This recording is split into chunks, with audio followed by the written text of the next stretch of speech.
అందరికీ నమస్కారం. ఈరోజు మనం చెప్పుకోబోయే కథ కోడలే కూతురైంది.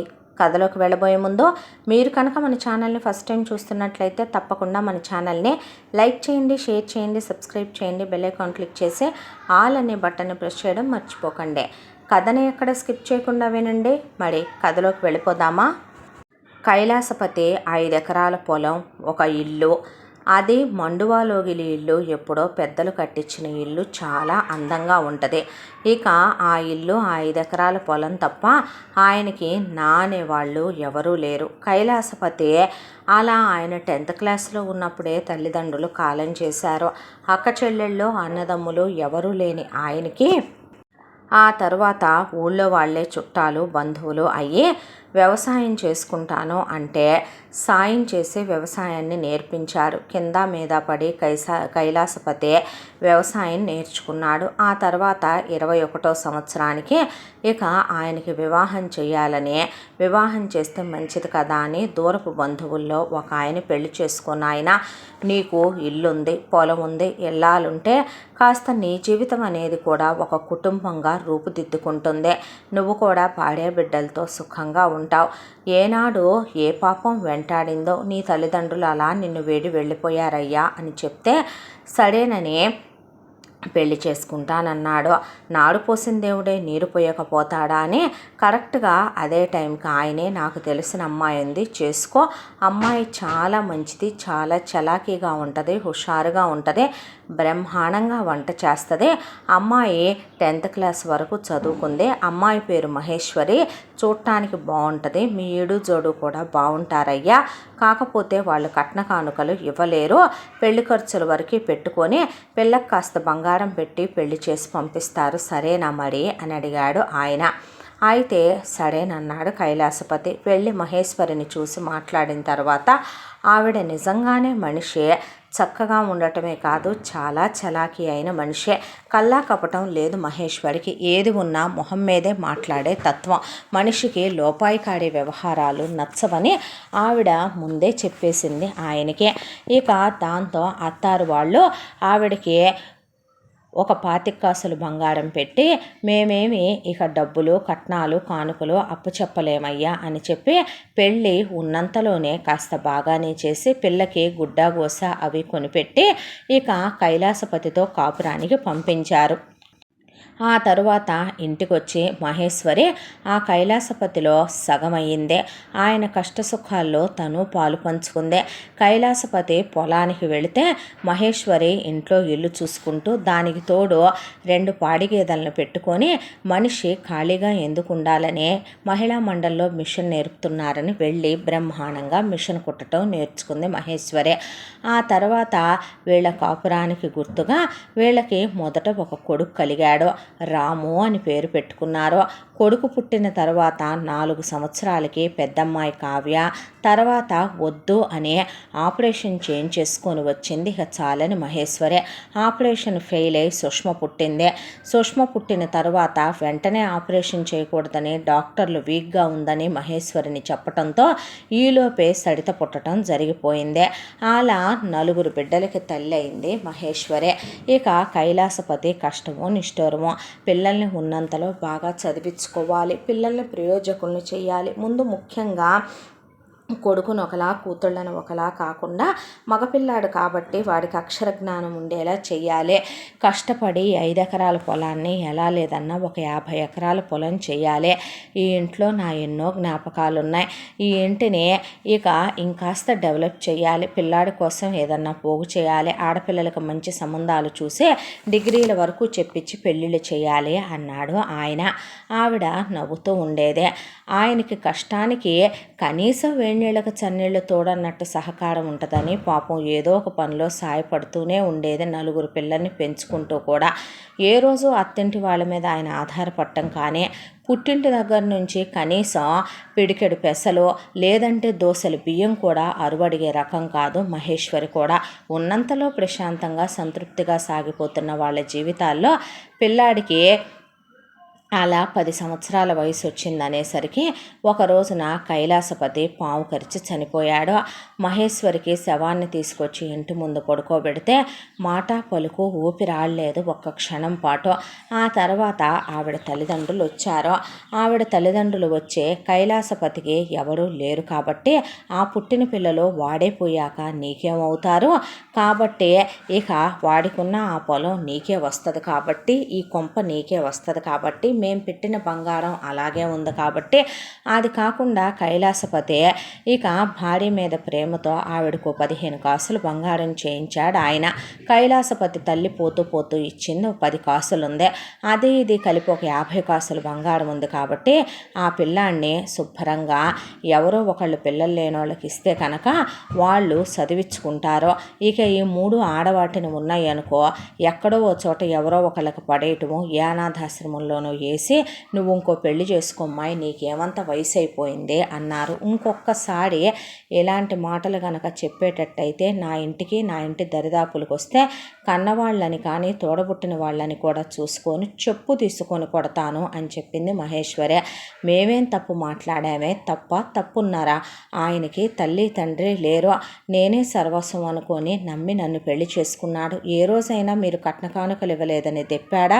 ఏ రోజైనా పుట్టింటికి వెళ్ళి అదిదా ఇదిదా అని నన్ను అన్నాడా? నిజంగానే ఆ కైలాసపతి అంత పెద్ద గుండె నా భర్తదే, దేవుళ్ళలాంటి వాడు ఆయన.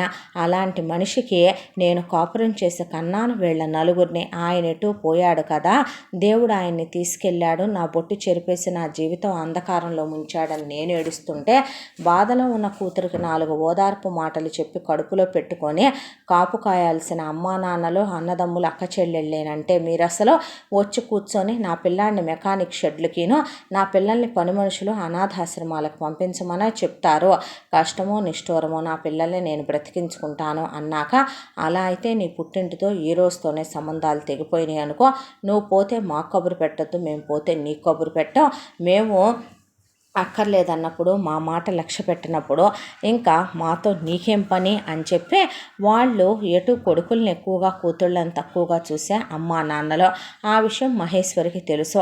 వాళ్ళు లేక కాదు కట్నాలు ఇవ్వందే, ఆస్తులు పెట్టడం ఇష్టం లేక కొడుకులకి మొత్తం దోచి ఉన్న కూతుళ్ళకి తలా ఒక 25 కాసులు బంగారం పెట్టి మెడక తగ్గ డోళ్ళని వేసి కట్టి పంపితే అందులో కైలాసపతే దేవుళ్ళలాంటి మనిషి.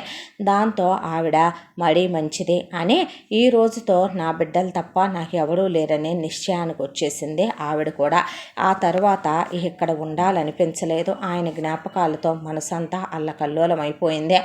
దాంతో ఒక రోజున ఊళ్ళో ఉన్న 5 ఎకరాల పొలాన్ని అమ్మేస్తున్నానని చెప్పి కబురు పెట్టింది ఊళ్ళో ఉన్న పెద్ద మనుషులకి. ఏ తల్లి అని అడిగితే ఆయన లేనిది ఉండలేకపోతున్నానని ఆ పొలం అమ్మేసుకొని ఆ ఇంటిని మాత్రం ఎవరినైనా దీపం పెట్టుకొని కరెంటు బిల్లు కట్టుకోమని ఇంట్లో ఉన్న పాత సామానంతా అటకల మీద సర్ది మిగతా సామానంతా ఒక గదిలో సర్దేసి తనకు అవసరమైన సామాను వరకు మూటలు కట్టుకొని ఆయన ఫోటో తీసుకొని 4 పిల్లల్ని వెంట పెట్టుకొని ఆ డబ్బులు బ్యాంకులో వేసుకొని తన కుట్టు మిషన్ని నమ్ముకొని సిటీకి వచ్చేసింది.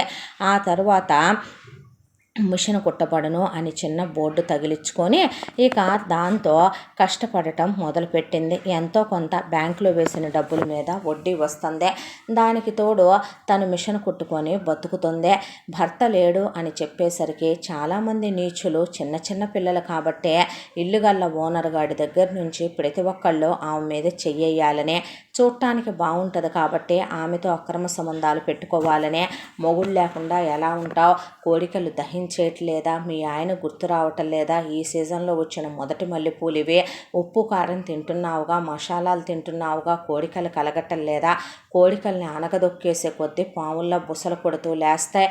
ఇలా ఆవిడ్ని ఎన్నెన్నో మాటలు అంటున్నా కన్నీరు కూడా గుండెల్లో కుక్కేసుకొని పిల్లల్ని పెంచడం మాత్రమే పరమావధిగా పెట్టుకొని వచ్చిన ప్రతి ఒక్కడికి చెప్పు చూపిస్తూ తను తాను కాపాడుకుంటూ పిల్లాన్ని గుండెల్లో పొదువుకొని ఆడపిల్లలు 3 కనుసన్నల్లో పెంచుకొచ్చేయటం మొదలుపెట్టింది మహేశ్వరి. ఆ రోజు నుంచి ఆవిడలో మొండితనం మూర్ఖత్వం అలవాటైపోయినాయి. ఆవిడకి ఇంట్లోకి ఎవరిని రానిచ్చేది కాదు. ఎవరైనా ఏదైనా పనుందని వచ్చినా గ్యాస్ బండల వాడైనా సరే గుమ్మం బయట గ్యాస్ పెట్టేసి వెళ్ళాలి. అసలు అసలు న్యూస్ పేపర్ వేయించుకునేది కాదు. కేబుల్ టీవీ లాంటివి పెట్టించుకున్న వాళ్ళు డబ్బులకు వస్తే బయట నిలబడి డబ్బులు అడగాలి. బట్టలు ఇవ్వటానికి ఎవరైనా వచ్చినా కూడా నిర్మోహమాటంగా ఆడవాళ్ళని లోపలికి రమ్మనమని, మగాళ్ళు వచ్చేటట్టయితే మీ ఆవిడని కానీ మీ అమ్మగారిని కానీ అక్క చెల్లెళ్ళు కానీ పంపండి అయ్యా అని చెప్పి పంపించేసేది. అలా రోజులు సంవత్సరాలు అలా గడుచుకుంటూ వెళ్ళిపోయినాయి. పిల్లల నలుగురిని స్కూల్లో వేసి చదివించడం మొదలుపెట్టింది. ఉన్నంతలో ఆవిడేమీ గవర్నమెంట్ స్కూళ్ళకు పంపేది కాదు, గంజి నీళ్లు పోసేది కాదు, కూలి పనులకు పంపేది కాదు. పిల్లల్ని కాస్త మంచి స్కూల్లోనే వేసింది. ఆ తర్వాత పిల్లల కడుపు నిండా కోరిన తిండి పెట్టేది, మంచి బట్టలు కొని పెట్టేది. ఆ ఇంట్లో పండుగలంటూ కైలాసపతి పోయిన తర్వాత ఏది చేసింది లేదు మహేశ్వరే. ఆ ఇంట్లో పండుగలు ఉన్నాయంటే పిల్లలు చిన్నపుచ్చుకోకూడదని పిల్లల నలుగురి పుట్టినరోజులు చేసి అందులోనే ఆవిడ సంతోషాన్ని వెతుక్కునేదే. అలా రోజులు గడిచిపోతూ ఉండగా పిల్లాడు ఇంటర్మీడియట్ అయిపోయింది, ఎంసెట్లో మంచి ర్యాంక్ వచ్చింది. ఆ తర్వాత బీటెక్ మంచి కాలేజీలో సీట్ వచ్చింది. కష్టమో నిష్ఠూరమో ఆయన అన్నమాట గుర్తొచ్చింది, మగపిల్లాడిని బాగా చదివించుకోవాలి అని. దాంతో పిల్లాడి బీటెక్ కంప్లీట్ అయ్యి ఎంటెక్ కూడా పిల్లాడు జాయిన్ అయిపోయాడు. ఆడపిల్లల్ని డిగ్రీల వరకు చదివిద్దామని ఆయన అన్నమాట గుర్తొచ్చి, డిగ్రీలు చాలంటే ఏమ్మా అన్నయ్య ఎందుకు చదువుతాడో, అన్నయ్య మాత్రమే నీకు పుట్టాడా, మేము నీకు పుట్టలేదా, మేము నాన్న కూతుళ్ళం నీ కూతుళ్ళం కాదా, అన్నయ్య మాత్రమే మీ కొడుక, వాడిని ఎంటెక్ దాకా చదివించడానికి సిద్ధపడి మమ్మల్ని చదివించాలంటే ఏడుస్తావే, మేమెందుకు డిగ్రీలు చదువుకుంటాం, మేము కూడా బీటెక్లే చదువుకుంటాం అని కూర్చున్నారు కూతుళ్ళు. దాంతో కొడుకు చాలా మంచివాడు. అమ్మ నిన్ను నువ్వు చిన్నబుచ్చుకొని బాధపడకు, చూసావట్రా పెద్ద చిన్న లేకుండా అలాగేనా నాన్న మాట్లాడేది, పర్వాలేదులేమ్మా నేనున్నానుగా నీకు, చదివిద్దాంలే పోని అనేశాడు రాము. ఆ తర్వాత చిన్నప్పటి నుంచి కొడుకు అందంగా ఉంటాడని చాలా ఇష్టం మహేశ్వరికి. దానికి తోడు బుద్ధి ఇంకా అందంగా ఉంటుందని ఇంకా ఇంకా ఇష్టం. ఏ చెడలవాట్లు లేవు, పడి చదువుతాడు, బంగారు కొండ. దాంతో పంచప్రాణాలన్నీ కొడుకు మీదే పెట్టుకుంది మహేశ్వరే. ఇహ కూతుళ్ళు కూడా చదువుకోవటం మొదలుపెట్టారు. పిల్లాడిది ఎంటెక్ అయిపోయింది, ఉద్యోగం వచ్చింది. జీతం తీసుకొచ్చి అలా తల్లి చేతిలో పెట్టేవాడు. చూసి నా కొడుకు కష్టార్జితమని మొదటి నెల జీతం ఎత్తుకెళ్ళి అలా దేవుడికి అన్నదానాలకి వాటికి వీటికి ఖర్చు పెట్టి ఆ తర్వాత జీతంతో కొడుక్కి ఒక బైక్ కొనాలని 2 నెలల జీతం దాచి 1,00,000 రూపాయలు పెట్టి పిల్లాడికి ఒక బైక్ కొనిచ్చింది. ఎందుకమ్మా అంటే నువ్వు దొరబాబులాగా వెళ్ళొద్దయ్యా అని ఇంకో నెల జీతంతో పిల్లాడికి బూట్లు బట్టలు కొనిచ్చింది. ఆ తర్వాత ఒకరోజు కూర్చొని ఆయన ఫోటో వైపు చూస్తుంటే ఒకటే ఆలోచన పడింది మహేశ్వరికి. ఆడపిల్లల గురించి ఆపుతూ కూర్చుంటే మగపిల్లాడిని వయసుకు వచ్చినవాడు, ఉద్యోగం కూడా వచ్చింది, చదువు అయిపోయింది, వాడికి కోరికలు కలగవా, వాడిని అలా ఉంచటం కరెక్టా, రేపు వాడికంటూ ఒక భార్య వస్తే వాడి జీవితం కూడా బాగుంటుంది. నాన్న ఎవరినైనా ఇష్టపడ్డా అమ్మా అని అడిగింది కొడుకునే. లేదమ్మా నీకు చెప్తానుగా నేను అన్నాడు రాము. సరే సంబంధాలు చూస్తానయ్యా అంటే ఎందుకమ్మా, చెల్లెల బాధ్యత పూర్తవనివో, వాళ్ళందరూ చదువులయ్యి వాళ్ళకు ఉద్యోగాలు వచ్చి వాళ్ళు పెళ్ళిళ్ళు చేసుకునేసరికి నీకు 40 వస్తాయి. అప్పుడు నువ్వు చేసుకొని ఉపయోగం ఏంటి, కొడుకులు మాత్రమే కొంపని ఈదుకుంటా రావాలి, కూతుళ్ళు కొడుకుల మీద పడి తినాలి, ఇక కొడుకుల సొమ్మంతా కూతుళ్ళకి దోచిపెట్టాలి, కూతుళ్ళకి కూర్చున్న దగ్గర నుంచి నుంచున్న దాకా అన్నీ ఎదురెదురు చేయాలనుకునే అమ్మని నేను కాదలే నాన్న, వాళ్ళ గురించి నేను ఆలోచిస్తానులే కానీ నువ్వు పెళ్లి చేసుకో అంటే నీ ఇష్టం అన్నాడు. దాంతో సంబంధాలు వెతికితే ఇక వెతకబోయిందిగా కాలికి తగిలినట్టు మహేశ్వరి లాంటి పెళ్ళే దొరికింది ఆవిడకే. అమ్మాయి పేరు సీత, పేర్లు కూడా బాగా కుదిరినాయి అని మురిసిపోయింది, రాము సీత అనే. ఇక పిల్ల చూడ్డానికి చక్కగా ఉంటుంది, చామన ఛాయ అన్నమాటే కానీ పొడవాటి జుట్టు, మంచి ఎత్తు, పిల్ల చూడటానికి ఎంతో చక్కగా పుత్తడి బొమ్మలాగా ఉంటుంది. దాంతో ఆవిడకి చూసిన తొలిచూపులోనే నచ్చేసింది సీత. దానికి తోడు చురుకు చలాకీతనం, పిల్ల బీటెక్ చదువుకుంది, ఉద్యోగం చేస్తుంది. అచ్చం మహేశ్వరి అమ్మా నాన్న లాంటి వాళ్ళే సీత అమ్మా నాన్నలు. వాళ్ళకి 4 కొడుకుల తర్వాత ఇంకా కొడుకులు పుడతారనుకుంటే సీత చెల్లెలు పుట్టారు.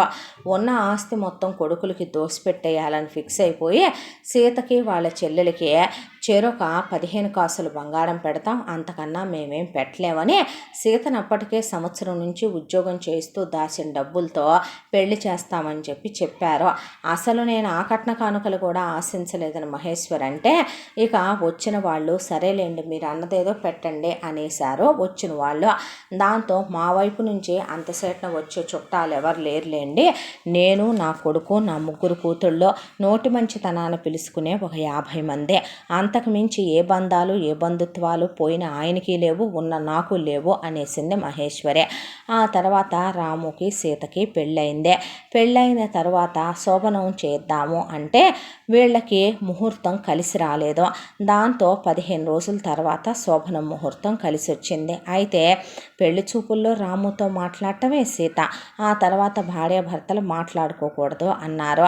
ఆ తర్వాత పెళ్ళైపోయే ఇక పుట్టింటి వాళ్ళు నీ కోడల బాధ్యత ఏదైనా నీదేనమ్మా మహేశ్వరి, పురుళ్ళు పుణ్యాలని కూడా మా ఇంటికి పంపొద్దని ఆ 15 కాసుల బంగారం పిల్ల ఒంటి మీదేసి పిల్లని తోలేశారు. ఇక కూతురైనా కోళ్ళైనా నువ్వేలేమ్మా నాకని తెచ్చుకుంది మహేశ్వరి. ఆ తర్వాత ఇక అలా ఒక 15 రోజుల కాలం గడిచిపోయింది. ఇంకొక 2 రోజుల్లో ముహూర్తం రాబోతుంది. కొడుక్కి కోడలికి ఇక శోభనం జరిపిద్దామని మురిసిపోతూ ఉండగా మహేశ్వరి రాము ఆఫీస్కి వెళ్ళి వస్తూ ఉండగా యాక్సిడెంట్ అయిందని, స్పాట్ డెడ్ అయ్యాడని శవాన్ని తీసుకొచ్చి ఇంటి ముందు పడుకోబెట్టారు తెల్లగుడ్డల్లో చుట్టే. మహేశ్వరి కుప్పకూలిపోయింది మనిషి. సీతకి గుండె అంటుపట్టేసి గుండెల్లో నుంచే దుఃఖం కాదు కదా, ముందు అసలు మాట పలుకు కూడా రాలేదు. రాముని చూడటానికి కూడా వీలు లేకుండా మొహమంతా గుడ్డలు చుట్టేసేపాటికే మనుషులు అసలు భగవంతుడు కష్టాలు తీసుకొచ్చి నానెత్తినే పోశాడా అనే పేగులు తెగిపోయేలాగా పొగిలి పొగిలి పొగిలి పొగిలి పొగిలి ఏడిసింది మహేశ్వరే. సీత అయితే గనక రాముని ఎందుకు నన్ను వదిలేసి వెళ్ళిపోయావో, నీ మీద నేను పంచప్రాణాలు ప్రేమే పెట్టుకున్నాను కదా, నాతో నువ్వు జీవితాంతం కలిసి ఉంటానని ప్రమాణం చేసి కనీసం నా మెళ్ళో ఉన్న పసుపు తాడు ఆ పసుపన్నా ఆరిందా, నా కాళ్ళ పారాణన్నా ఆరిందా, ఎందుకు అలా వెళ్ళిపోయావు, వద్దంటే ఎందుకు ఉద్యోగానికి వెళ్ళావని ఏడుస్తుంటే పిట్టలాలకిచ్చిన ఆ అమ్మాయి బాధ చుట్టుపక్కల ఆడవాళ్ళంతా ఏడ్సే వాళ్ళకు కూడా పేగులు తెగిపోయినంత పని అయిపోయింది. ఎందుకు ఏడుస్తారు, మీరు ఏడ్చినంత మాత్రాన పోయిన అన్నయ్య తిరిగి వస్తాడా ఏంటి, ఇప్పుడేమైనా నీకు కొత్త కొడుకు పుట్టుకొస్తాడా అమ్మ, ఊడుకోండి అనేశారు మహేశ్వరి కూతుళ్ళు 3. అయితే వీళ్ళ సంగతి తీసి అలా పక్కన పెడితే ఈలోపు ఎక్కడన్నా అత్తగారుగా మహేశ్వరి అందంటే అర్థం ఉంది సీతనే. ఇక సీత వాళ్ళ అమ్మా నాన్న అన్నా వదినలు వచ్చి ఇది నష్టజాతకురాలని, దరిద్రపుదని, దీని దరిద్రమే మీ కొడుక్కి పట్టిందని, కాబట్టే బంగారం లాంటి కుర్రాడు వెళ్ళినట్టు శవంగా తిరిగి వచ్చాడని, ఇది నష్టజాతకురాలని, శని పట్టినట్టు పట్టింది మా కొంపకని, ఈ దరిద్రాన్ని మేము వదిలించుకోగానే నీ కొంపకు పట్టి నీ కడుపు కాల్చేసింది ఇదని నానా మాటలో మాట్లాడితే ఏం మాటలమ్మా ఆ మాటలు అంది మహేశ్వరి. నీసాలే వచ్చింది నీ కోడలకు, మరి నువ్వు మొగుణ్ణి మింగి ఇలా పిల్లల్ని తీసుకొని ఇక్కడికి వచ్చావు, దీనొంటి మీద చెయ్యకుండానే నీ కొడుకుని ఇది మింగి పైకి పంపిందే, ఎక్కడికి పోద్దే అత్తసాలు రాక అనేపాటికే ఆవిడకి పేగులు తెగిపోయినాయి. అంటే నా మొగుడు పోవటానికి నేనా కారణం, నా మొగుడిని నేనా చంపుకు తిన్నానో, ఒక విధం ఉన్న ఇంట్లో ఇంకో జోడి విధవ తయారైందే, కష్టమో నిష్ఠూరమో బీటెక్ దాకా చదివించాం కాబట్టి ఉద్యోగం చేసుకుంటావో, ఎవరినన్నా తగులుకుంటావో, ఇంకో పెళ్లి చేసుకుంటావో, ఎవరితోనన్నా లేచిపోతావో, నీ ఇష్టం, ఉంటే ఉండు, సస్తే సావు, లేకపోతే పోయిన నీ మొగుడుతో పుట్టిల్లని మళ్ళీ ఇంటికి వచ్చినా ఇంటి వైపు తలెత్తి చూసినా మా సంగతి బాగా తెలియదు. ఈ రోజుతోనే నీకు మాకు సంబంధాలు తెగిపోయినాయి. ఏ రోజైతే వాళ్ళ అబ్బాయికి ఇచ్చి కన్యాదానం జరిపించామో నీ రెస్పాన్సిబిలిటీ ఆవిడదేనని మాట్లాడుతుంటే ఇంక ఆపుతారా మీరు, కొడుకుపోయిన దుఃఖంలో పేగులు తెగిపోతూ నేనేడుస్తుంటే దాని జీవితం ముక్కుపచ్చలాడకుండా నాశనం అయిపోయిందని అదేడుస్తుంటే ఏం మనుషులమ్మా మీరు, మీలాంటి వాళ్ళను మనుషులు అంటారా? సరే నా జాతకమే నా కోడలకు వచ్చిందిగా, పర్వాలేదులే, నేను 3 కూతుళ్ళను కన్న తల్లినే, ఇప్పుడు నా కొడుకు స్థానంలో నా కోడలే ఉందనుకుంటాను, అది నాకు పెద్ద కూతురు అనుకుంటాను. ఈ రోజు నుంచి దానికి నేను అమ్మనవుతాను, దాని బాధ్యతలన్నీ నేనే చూసుకుంటాను. మీరు మరి దాంతో సంబంధాలు పెట్టుకొని లేని చుట్టరికాలు కలుపుకొని ఇక్కడ దాకా రాకండి. మిమ్మల్ని చూస్తేనే అసహ్యం వేస్తోంది నాకు. చిచ్చి విధవ జన్మలు అని అక్కడి నుంచి పంపించేసిన తర్వాత పిల్లాడు అంత్యక్రియలు పూర్తయి దస్తని కర్మలు అయిపోయినాయి. సీత మనిషి అలా ఉండిపోయింది. ఆ తర్వాత ఒక 3 నెలల కాలం గడిచిపోయాక మెల్లమెల్లగా మహేశ్వరి దగ్గర కూర్చోబెట్టుకొని సీతను ఒళ్ళో పడుకోబెట్టుకొని నా బతుకే ఎందుకు ఇలా అయిపోయింది అత్తమ్మ అంటే, అత్తమ్మ కాదు అమ్మ అందే. అమ్మ అంటే అవునమ్మా, నా కొడుకు స్థానంలోనే ఈరోజు నువ్వున్నావు. వాడు పోతూ పోతూ నిన్ను నేనెక్కడ కడుపు కాలిపోయి ఏడుస్తానోనని నాకు కానుకగా ఇచ్చి వెళ్ళాడే నిన్ను. నువ్వు కూడా నన్ను వదిలి వెళ్ళిపోతావా చెప్పు? నువ్వు కూడా ఇలా ఏడ్చి ఏడ్చి అన్నాలు నీళ్లు తాక్కుండా వాడి దగ్గరికే వెళ్ళిపోదాం అనుకుంటున్నావా? నాకు జీవితంలో ఏ ఆశ కనపట్టలేదమ్మా అంటే, నువ్వు ఏడవకు, కళ్ళు తుడుచుకోమని కూతుళ్ళకి పెట్టినట్టే నోట్లో అన్నం పెట్టి సీతను గుండెల మీద పడుకోబెట్టుకొని మెల్లమెల్లగా సీతని మామూలు మనిషిని చేసింది. చేశాక సీతని నువ్వేమీ విధవలా ఉండొద్దని, నువ్వేమీ ముండమోయాల్సిన అవసరం తెల్ల చీరలు లైట్ రంగు చీరలు కట్టుకోవద్దని, నువ్వు ఆ నొసట్లో సింధూరం కాలికున్న మెట్టెలు మెళ్ళో సూత్రం తీసేయమనమని ఇక నల్లపూసలు అవన్నీ తీసేయించి చేతులకు బంగారు గాజు ఒకటి బ్రేస్లెట్ ఒకటి వేయించి ఇక మెళ్ళో కొడుకు కట్టిన సూత్రాలు తీయించి బుక్కేయించి మెళ్ళో గొలుసేసేసిందే. వేసి నువ్వు డ్రెస్సులు వేసుకోమ్మా అని మొహాన ఎర్రబొట్టు బిళ్ళ పెట్టిందే. అమ్మా అంటే, ఏమ్మా ఏమైందని, మీ ఇద్దరికి మధ్య ఏమైనా జరిగిందా? నేను సాక్ష్యం ఏమీ జరగలేదని. ఇప్పుడు నాకు 3 కూతుళ్ళు ఉన్నారు, నువ్వు నా పెద్ద కూతురివే, నువ్వు కూడా అలాగే ఉండు అని చెప్పిన తర్వాత ఇక ఒక రోజున కూర్చొని సీత ల్యాప్టాప్లో ఏదో వర్క్ చేసుకుంటోంది. ఏం చేస్తున్నావమ్మా అని అడిగితే, ఏమీ లేదమ్మా, ఉద్యోగానికి అప్లై చేద్దామని అనుకుంటున్నాను అంటే, ఇప్పుడు అవన్నీ ఏం వద్దులే, కొన్నాళ్ళు కాస్త పరిస్థితులు కుదుట పడినివ్వంటే సరే అంది సీత. ఈలోపు మహేశ్వరి పొలం అమ్మిన డబ్బుల్లో అంతా పోను కొడుకు చదువుకి కూతుళ్ళ చదువులకే. ఇక ఆవిడ దగ్గర మిగిలింది ఒక 5 లక్షల రూపాయలు. ఇంకా ఆవిడకి పెద్దమ్మాయి ఫైనల్ ఇయర్లో ఉంది, ఇంకా రెండోది మూడోది చదువుతూనే ఉన్నారు ఇంజనీరింగ్లు. సరే, నారు పోసిన దేవుడు నీరు పెట్టకపోతాడా, ఏదైతే అదవుతుందిలే పరిస్థితి అనే దాంతో ముందు మహేశ్వరి పెళ్ళిళ్ళ పేరైనే రమ్మనమని చెప్పింది. అతను సూట్ కేసు తీసుకొని అక్కడికి వచ్చి ఫోటోలు తీసి చూపిస్తే, సీత ఇట్రా, ఇదిగో నాకు ఈ 5 నచ్చారు, వీళ్ళల్లో నీకెవరు నచ్చారు తల్లి అని అడిగితే, దేనికమ్మా వీళ్ళు అని అడిగింది సీత. ఎందుకేంటమ్మా, నీకు నేను అమ్మనయ్యి పెళ్లి చేసి పంపిద్దామనే. చేసుకో సీత, చేసుకొని నువ్వు పచ్చగా భర్తతో పిల్లలతో పసుపు కుంకాలతో ఉంటే చూడాలని ఉందమ్మా. నా బతుకులా నీ బతుకు, నా జాతకంలా నీ జాతకం ఎప్పుడూ కాకూడదే. నీ పిల్లల్ని నేను ఎత్తుకోవాలని ఉందమ్మా. నువ్వు నా మాట కాదనివ్వకూడదు, నా మీద ఒట్టే కాదంటే. పోయిన రాము కూడా నీ జీవితం ఇలా ఉండాలని అనుకునేంత దుష్టుడు కాదమ్మా నా కొడుకు చాలా మంచోడు, నా కూతుళ్ళ కన్నా మంచోడు. నేను వాడిని అంత ఉత్తముడుగానే పెంచుకున్నాను. పోయి ఏ లోకంలో ఉన్నా వాడి ఆత్మ ఘోషిస్తూ ఉండుంటదే. అర్ధాయుష్తో ఉన్న వాడు నాకు పెళ్ళి వద్దో అంటే నేనే వాడి అర్ధాయుష్ని గ్రహించకుండా, వాడి నోట మాట పలికినా వినకుండా వాడిని నీకిచ్చి చేసి నీ జాతకం మీద లేని మచ్చ పడటానికి కారకురాళ్ళయ్యే. పెళ్ళో అని వాడిని తొందర పెట్టి నేనే తొందరపడ్డాను. లేదంటే ఇవాళ ఒక ఆడకూతురు ఉసురు పోసుకునేంత పాపం నేను చేసుకుని ఉండేదాన్ని కాదని వెక్కి వెక్కి ఏడ్చింది మహేశ్వరిని గట్టిగా పట్టుకొని, సీత చేసుకుంటాను, అలాగే చేద్దు కానీ, కాకపోతే ఇప్పుడు మాత్రం కాదు, నేను ఆయన్ని మర్చిపోవటానికే ప్రయత్నిస్తాను అని చెప్పను, మర్చిపోతాను అని చెప్పను. నేను ప్రాణాలతో ఉన్నంత వరకు అది జరగని పని. అది నువ్వే కాదు, ఎవడో నన్ను అడగొద్దు. నువ్వు ఆయన పోయాక నేను నీ పెద్ద కూతురు నన్నావు, ఆయన ఉంటే కనుక ఈ ఇంటి బాధ్యతలు ఎలా తీసుకుంటాడో చూసేవాడో.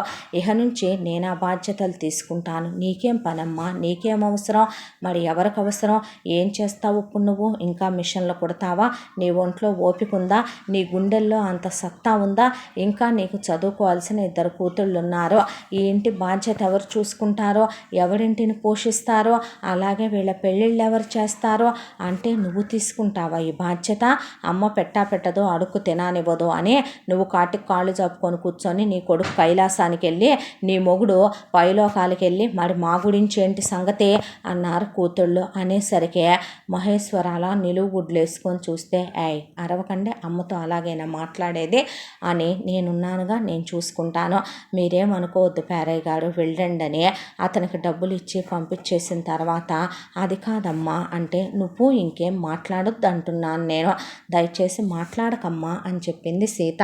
ఆ తర్వాత ఆ ఇంటికి కోడలు కాదు, పెద్ద కూతురు అయ్యింది సీత. ఇక కూర్చుని జాబ్కి అప్లై చేసుకుంటుంటే వెనకాలే వచ్చి చూసిన మహేశ్వరే అక్కడ విడో అని పెట్టింది సీత. ఏంటమ్మా అలా పెట్టావు అని అడిగింది. అదే నిజం కదా అమ్మ, వద్దమ్మా, నీకు తెలీదు, భర్త లేని ఆడది అంటే ఎంతమంది పశువులు ఎన్ని రకాలుగా ఆకలితో బయట రాబందుల్లా ఎదురు చూస్తూ ఉంటారో. వయసులో ఉండి మొగుడిని పోగొట్టుకొని 4 పిల్లలు ఉండి కూడా నరకం అనుభవించిన తల్లిని నేను, నాకు తెలుసు.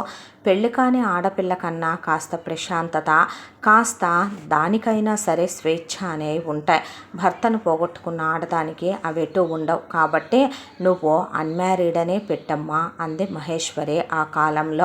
అలాగేనని సీత అన్మ్యారీడ్ అని పెట్టింది. జాబుకు వెళ్ళింది, సెలెక్ట్ అయ్యింది.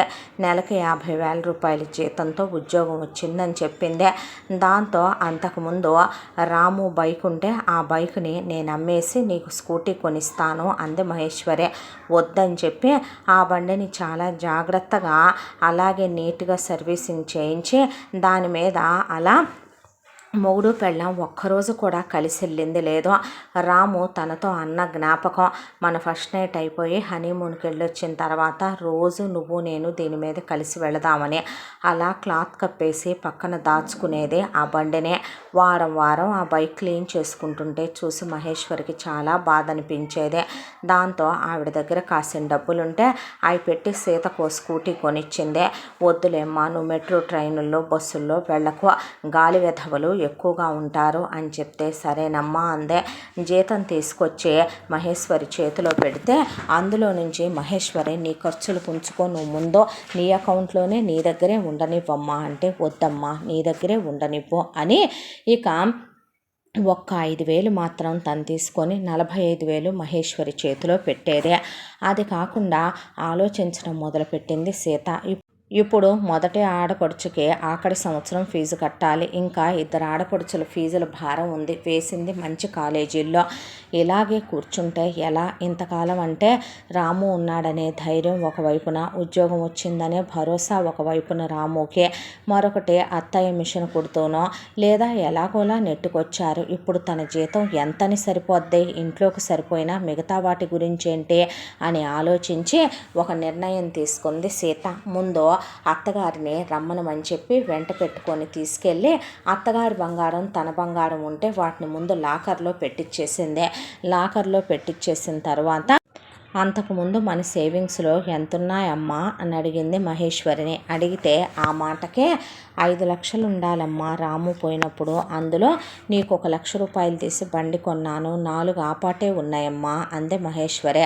అయితే అందులో నుంచి కొంత డబ్బు తీసుకొని వాటితో వంట సామాను కొనుక్కొచ్చి కావలసిన వంటకి సరుకులు కొనుక్కొచ్చి అలాగే ఇక దానితో పాటు కొన్ని పాంప్లెట్లు, కొన్ని విజిటింగ్ కార్డులు, ఒక పెద్ద ఫ్లెక్స్ బ్యానరు వేయించుకొచ్చి ఇల్లు గల వాళ్ళతో పక్కవాటా కూడా మేమే తీసుకుంటాం, ఎదర ఉన్న ఖాళీ స్థలం కూడా మాకే ఇచ్చేయండి అని చెప్పి మాట్లాడుకొని అడ్వాన్సులు కట్టేసింది సీత. ఎందుకమ్మా ఇదంతా అంటే, క్యాటరింగ్ బిజినెస్ స్టార్ట్ చేద్దామమ్మా, వేడి నీళ్ళకు చన్నీళ్లు తోడని ఎక్కడ వేసిన గొంగలే అక్కడే అన్నట్టు ఇలాగా ఉంటే పరిస్థితులు ముందుకెళ్ళవు, నీకు వంట చేయటం చాలా బాగా వచ్చని ఈ నా పెళ్లి చూపులకు వచ్చినప్పుడు నాతో మరి చెప్పాడు. ఇక అదే మనకి జీవనాధారం కాబోతోంది అంటే, అది కాదమ్మా, పర్లేదమ్మా, కష్టపడదాం అంది సీత. అలా మొదలుపెట్టిన వాళ్ళ వ్యాపారం నిజంగానే మహేశ్వరి చేతి రుచికో, లేదంటే సీత అందరిలాగా డబుల్ రేట్లు తీసుకోకుండా క్వాలిటీ ఫుడ్ ఇచ్చే దానికి తగినటువంటి రేటే తీసుకునేది లాభంతో సహా. దాంతో వారానికి 4-5 ఆర్డర్లు రావటం మొదలుపెట్టినాయి.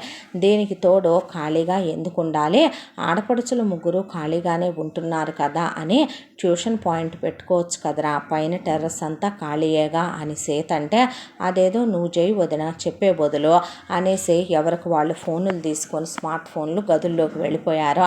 దాంతో ఒక్కోదానికి ఎంత పొగరు పట్టి కొట్టుకుంటున్నాయంటే అని కొట్టడానికని కర్ర తీసుకొని వెళ్ళబోయిన మహేశ్వరిని ఆపి, వాళ్ళందు కూడా నిజమేగా, నువ్వెక్కడ ఖాళీగా ఉంటున్నావమ్మా, నేను చెప్పిన ఈ వంటకు కావలసిన సరుకులు రాసుకుంటున్నావు, వెళ్ళి తీసుకొస్తున్నావు, నువ్వే మగపిల్లాళ్ళలాగా స్కూటీ మీద పడి నువ్వే కూరగాయలు తెస్తున్నావు, వంట దగ్గర సాయానికి ఉంటున్నావు, 2 మనుషుల్ని పెట్టుకున్నాం కదా అమ్మ, నేనేం చేస్తున్నానులే కానివ్వు, నువ్వేగా చేసుకొస్తున్నావు అన్నీ, మళ్ళీ వాళ్ళతో పాటు వెనకాలే వెళుతున్నావు, అన్నీ కరెక్ట్గా సమకూడాయా లేదా అని అక్కడ చూసి వస్తున్నావు, ఏం చేస్తున్నాయమ్మా ఈ పనికిమాలిన 3 అంటే, పెళ్లి చేసుకొని ఒక ఇంటికి వెళ్ళిపోయి ఆడపిల్లలతో వాదన ఎందుకని తనే ట్యూషన్ పాయింట్ మొదలుపెట్టి ఇక ఒకవైపున ట్యూషన్ చెప్పుకోవటం, క్యాటరింగ్ చూసుకోవటం, ఉద్యోగానికి వెళ్ళి రావటం, కోడల్ని చూస్తే పేగులు తెగిపోయేంత దుఃఖం వచ్చేది మహేశ్వరికి. రాము ఏ కళ్ళ ముందు తిరుగుతున్నాడా అన్నట్టు అనిపించేది సీతను చూస్తే. పొగిలి ఏడ్చుకునేది రాత్రంతా మహేశ్వరే. ఇక మహేశ్వరిని డాక్టర్ దగ్గర చూపించి మంచి బట్టలు, అలాగే మహేశ్వరికి హెల్దీ డైట్, అత్తగారిని కన్న తల్లిలాగా ఏది తక్కువ కానివ్వకుండా, ఎటు తనకు పుట్టిల్లు లేదో, ఉన్నదే అత్తే అమ్మ అయింది ఈవిడ, ప్రాణానికి ఒక ఎత్తుగా చూసుకోవటం మొదలుపెట్టింది సీత. అయితే కావేరి ఇంజనీరింగ్ కంప్లీట్ అయిపోయింది.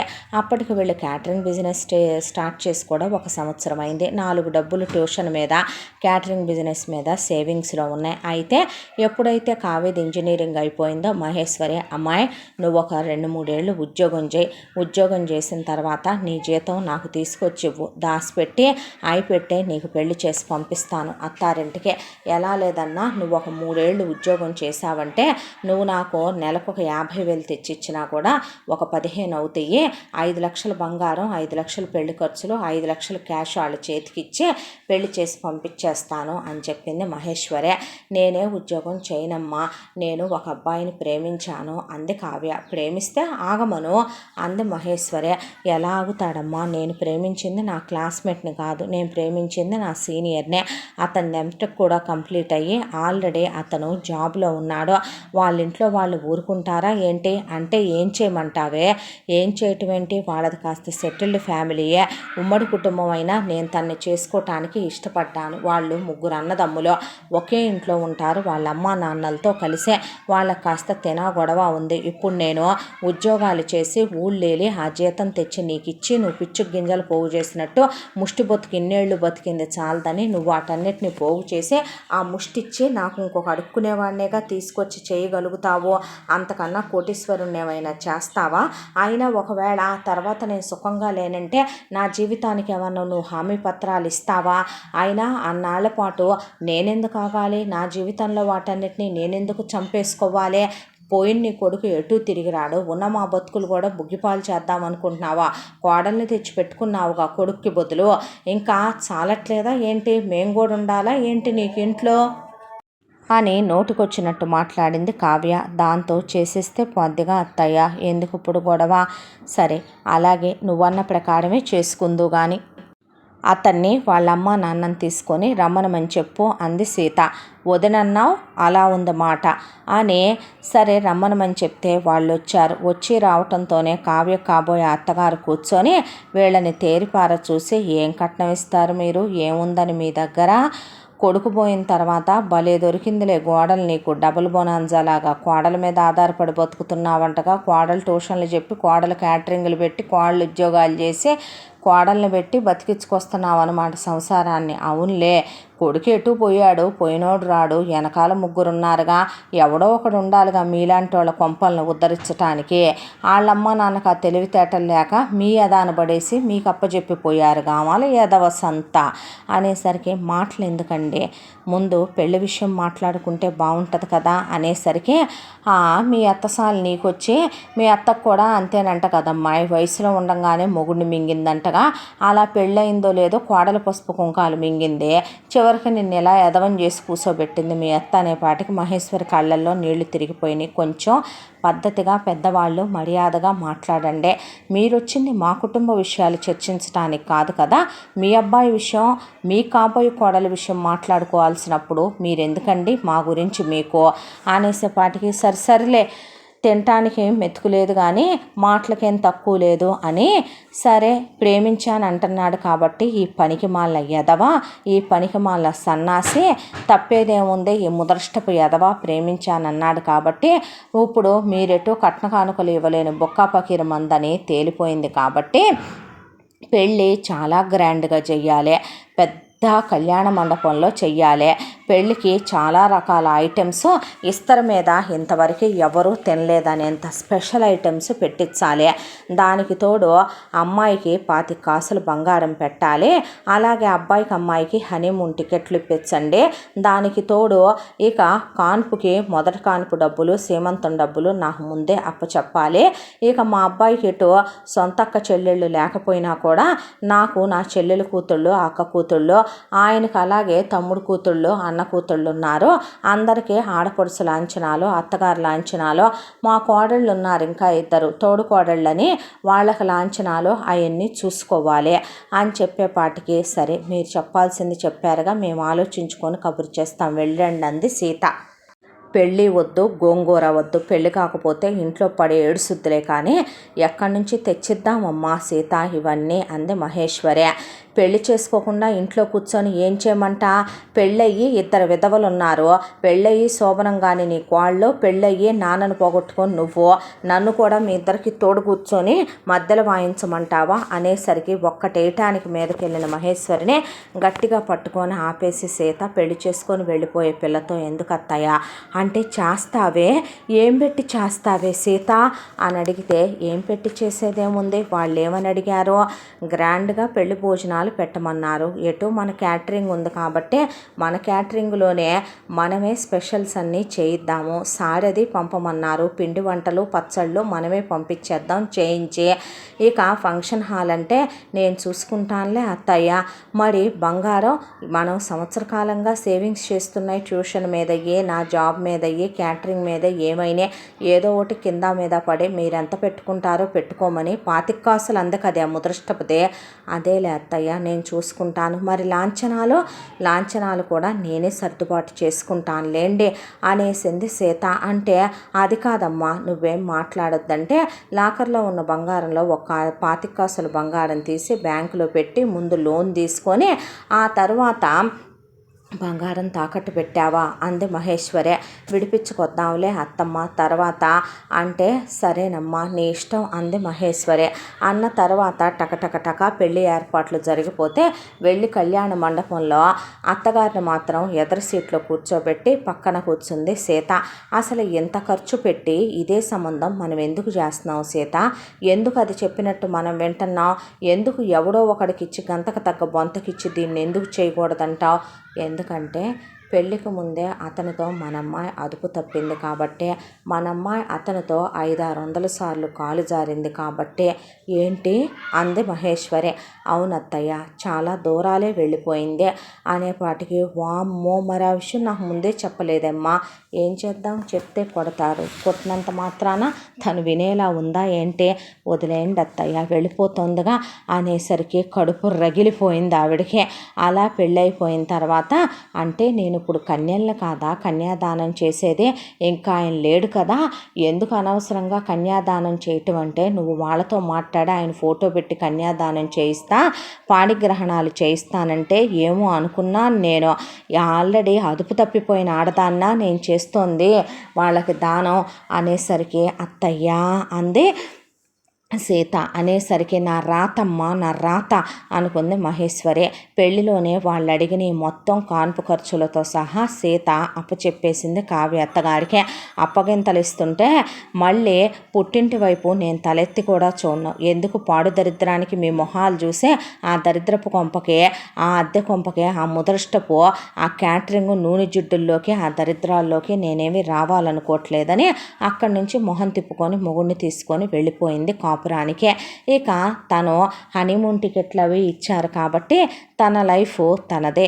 ఇక ఆ తర్వాత సుష్మది అయిపోయింది చదువు. ఏమే నువ్వైనా చేస్తావా ఉద్యోగం అని అడిగితే నేను ఒక అబ్బాయిని ప్రేమించానమ్మా, నేను చేయను, పెళ్ళే చేసుకుంటాను అనేసింది సుష్మ. ఇదేమి రాతే, ఇదేమి కర్మే, నేనే కన్నానేంటే మీలాంటి దరిద్రపు వాటిని అంటే చాలే నోరు మూసుకోమ్మా. అన్నయ్య పోయాడు బాగానే ఉంది, వదిన్ని తెచ్చి పెట్టుకున్నావుగా పెద్ద పని మనిషి కింద.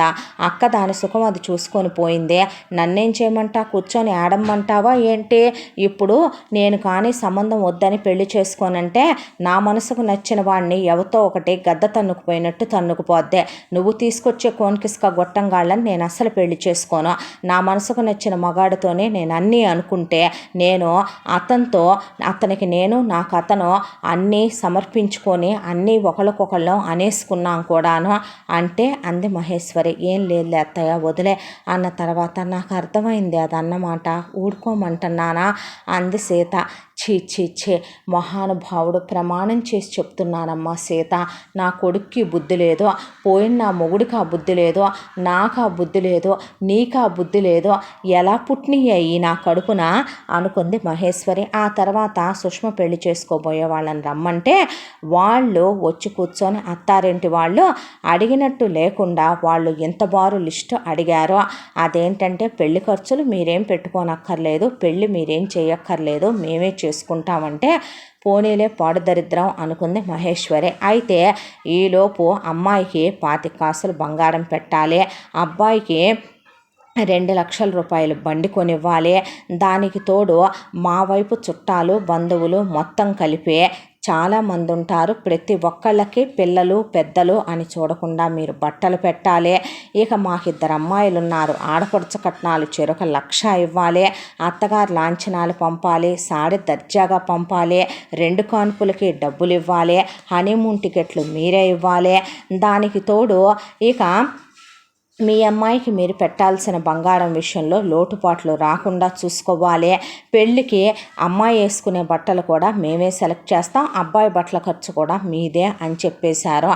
దాంతో కూర్చుండిపోయింది మహేశ్వరి.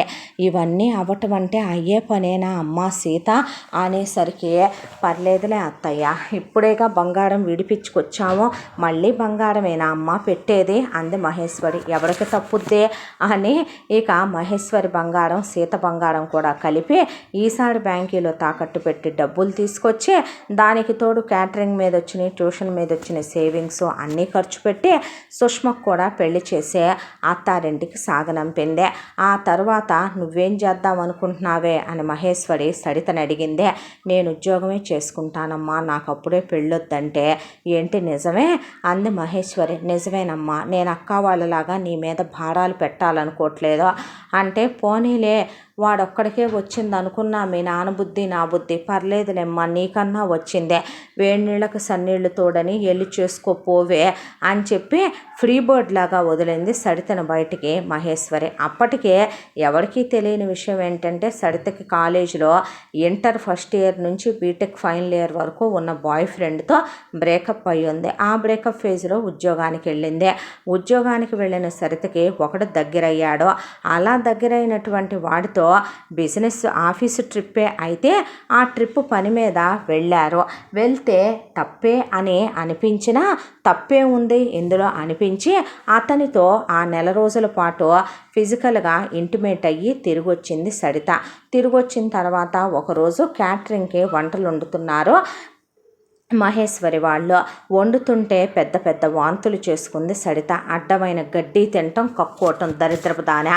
వంటలు చేసి పంపిస్తుంటే నీ దరిద్రం ఏంటి, వెళ్ళి ట్యాబ్లెట్లు వేసుకోమంటే వేసుకొని మళ్ళీ వాంతి చేసుకొని కళ్ళు తిరిగి పడిపోతే ఆటోలో వేసుకొని హాస్పిటల్కి తీసుకెళ్తే అమ్మాయి ప్రెగ్నెంట్ అని చెప్పింది డాక్టర్. ఏంటమ్మా అంది మహేశ్వరి.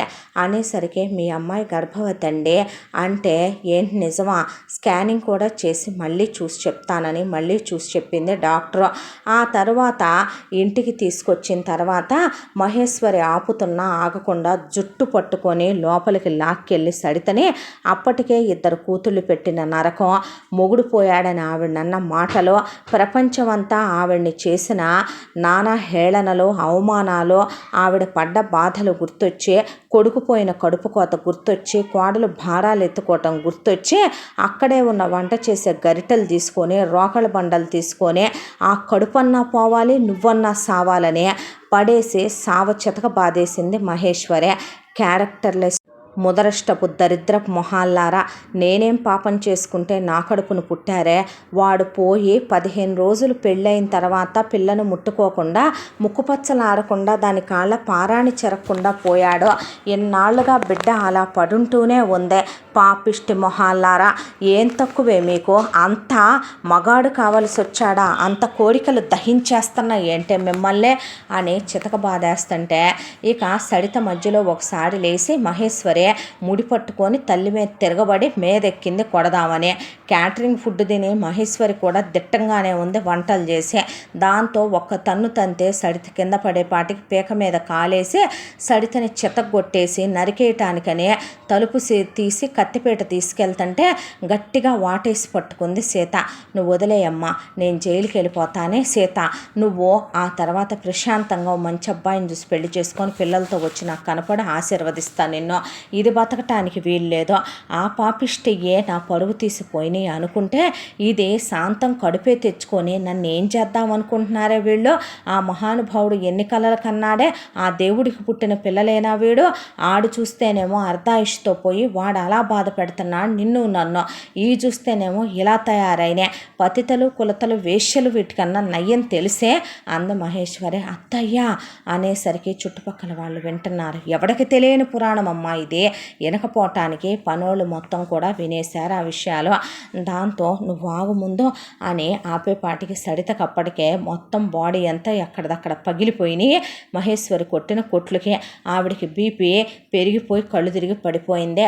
ఆవిడని కూడా చూపించి ముందు ఆవిడకి ఇంజక్షన్లు ఇప్పించి సెలైన్ పెట్టించి ఆ తర్వాత సరితకి మొత్తం బ్యాండేజీలు వేయించిన తర్వాత మహేశ్వరి కోలుకున్నాక ఏం చేద్దాం అనుకుంటున్నావు అత్తయ్య, ప్రచారం చేసుకోవటం వల్ల ఏమన్నా ఉపయోగం ఉందనుకుంటున్నావా, ఇప్పుడు ఈ విషయం వల్ల ఇలా జరగాలనేది విధిరాత, దానికి ఎవరమేమీ చేయలేము, ఇప్పుడు ఎందుకు దాన్ని కొట్టి తిట్టి నువ్వు ఇంకాస్త రచ్చ చేసుకోవటం అని ఆ కడుపు తీయించేద్దాం పదమ్మా, వెళ్దాం పద ముందు అని సడితను తీసుకొని హాస్పిటల్కి వెళ్తే ఆ అమ్మాయికి వచ్చింది కాంప్లికేటెడ్ ప్రెగ్నెన్సీ, తీయటానికి వీలు లేదు అని చెప్పేసింది డాక్టర్. దాంతో కూర్చుండిపోయి మహేశ్వరి ఏనాటి ముందో పెట్టైనా డాక్టర్ గారు, లేదంటే గర్భసంచి తీసేయరాదమ్మా, దరిద్రం పోద్ది, ఇది గొడ్రాలు అయిపోద్దంటే నేను తీయించుకోను, నేను అబార్షన్ చేయించుకోను, మీ మీద పోలీస్ కేసు పెడతాను అని సడిత అక్కడ డాక్టర్ని నిన్ను వీధికి ఇడుస్తానని కూర్చుంది.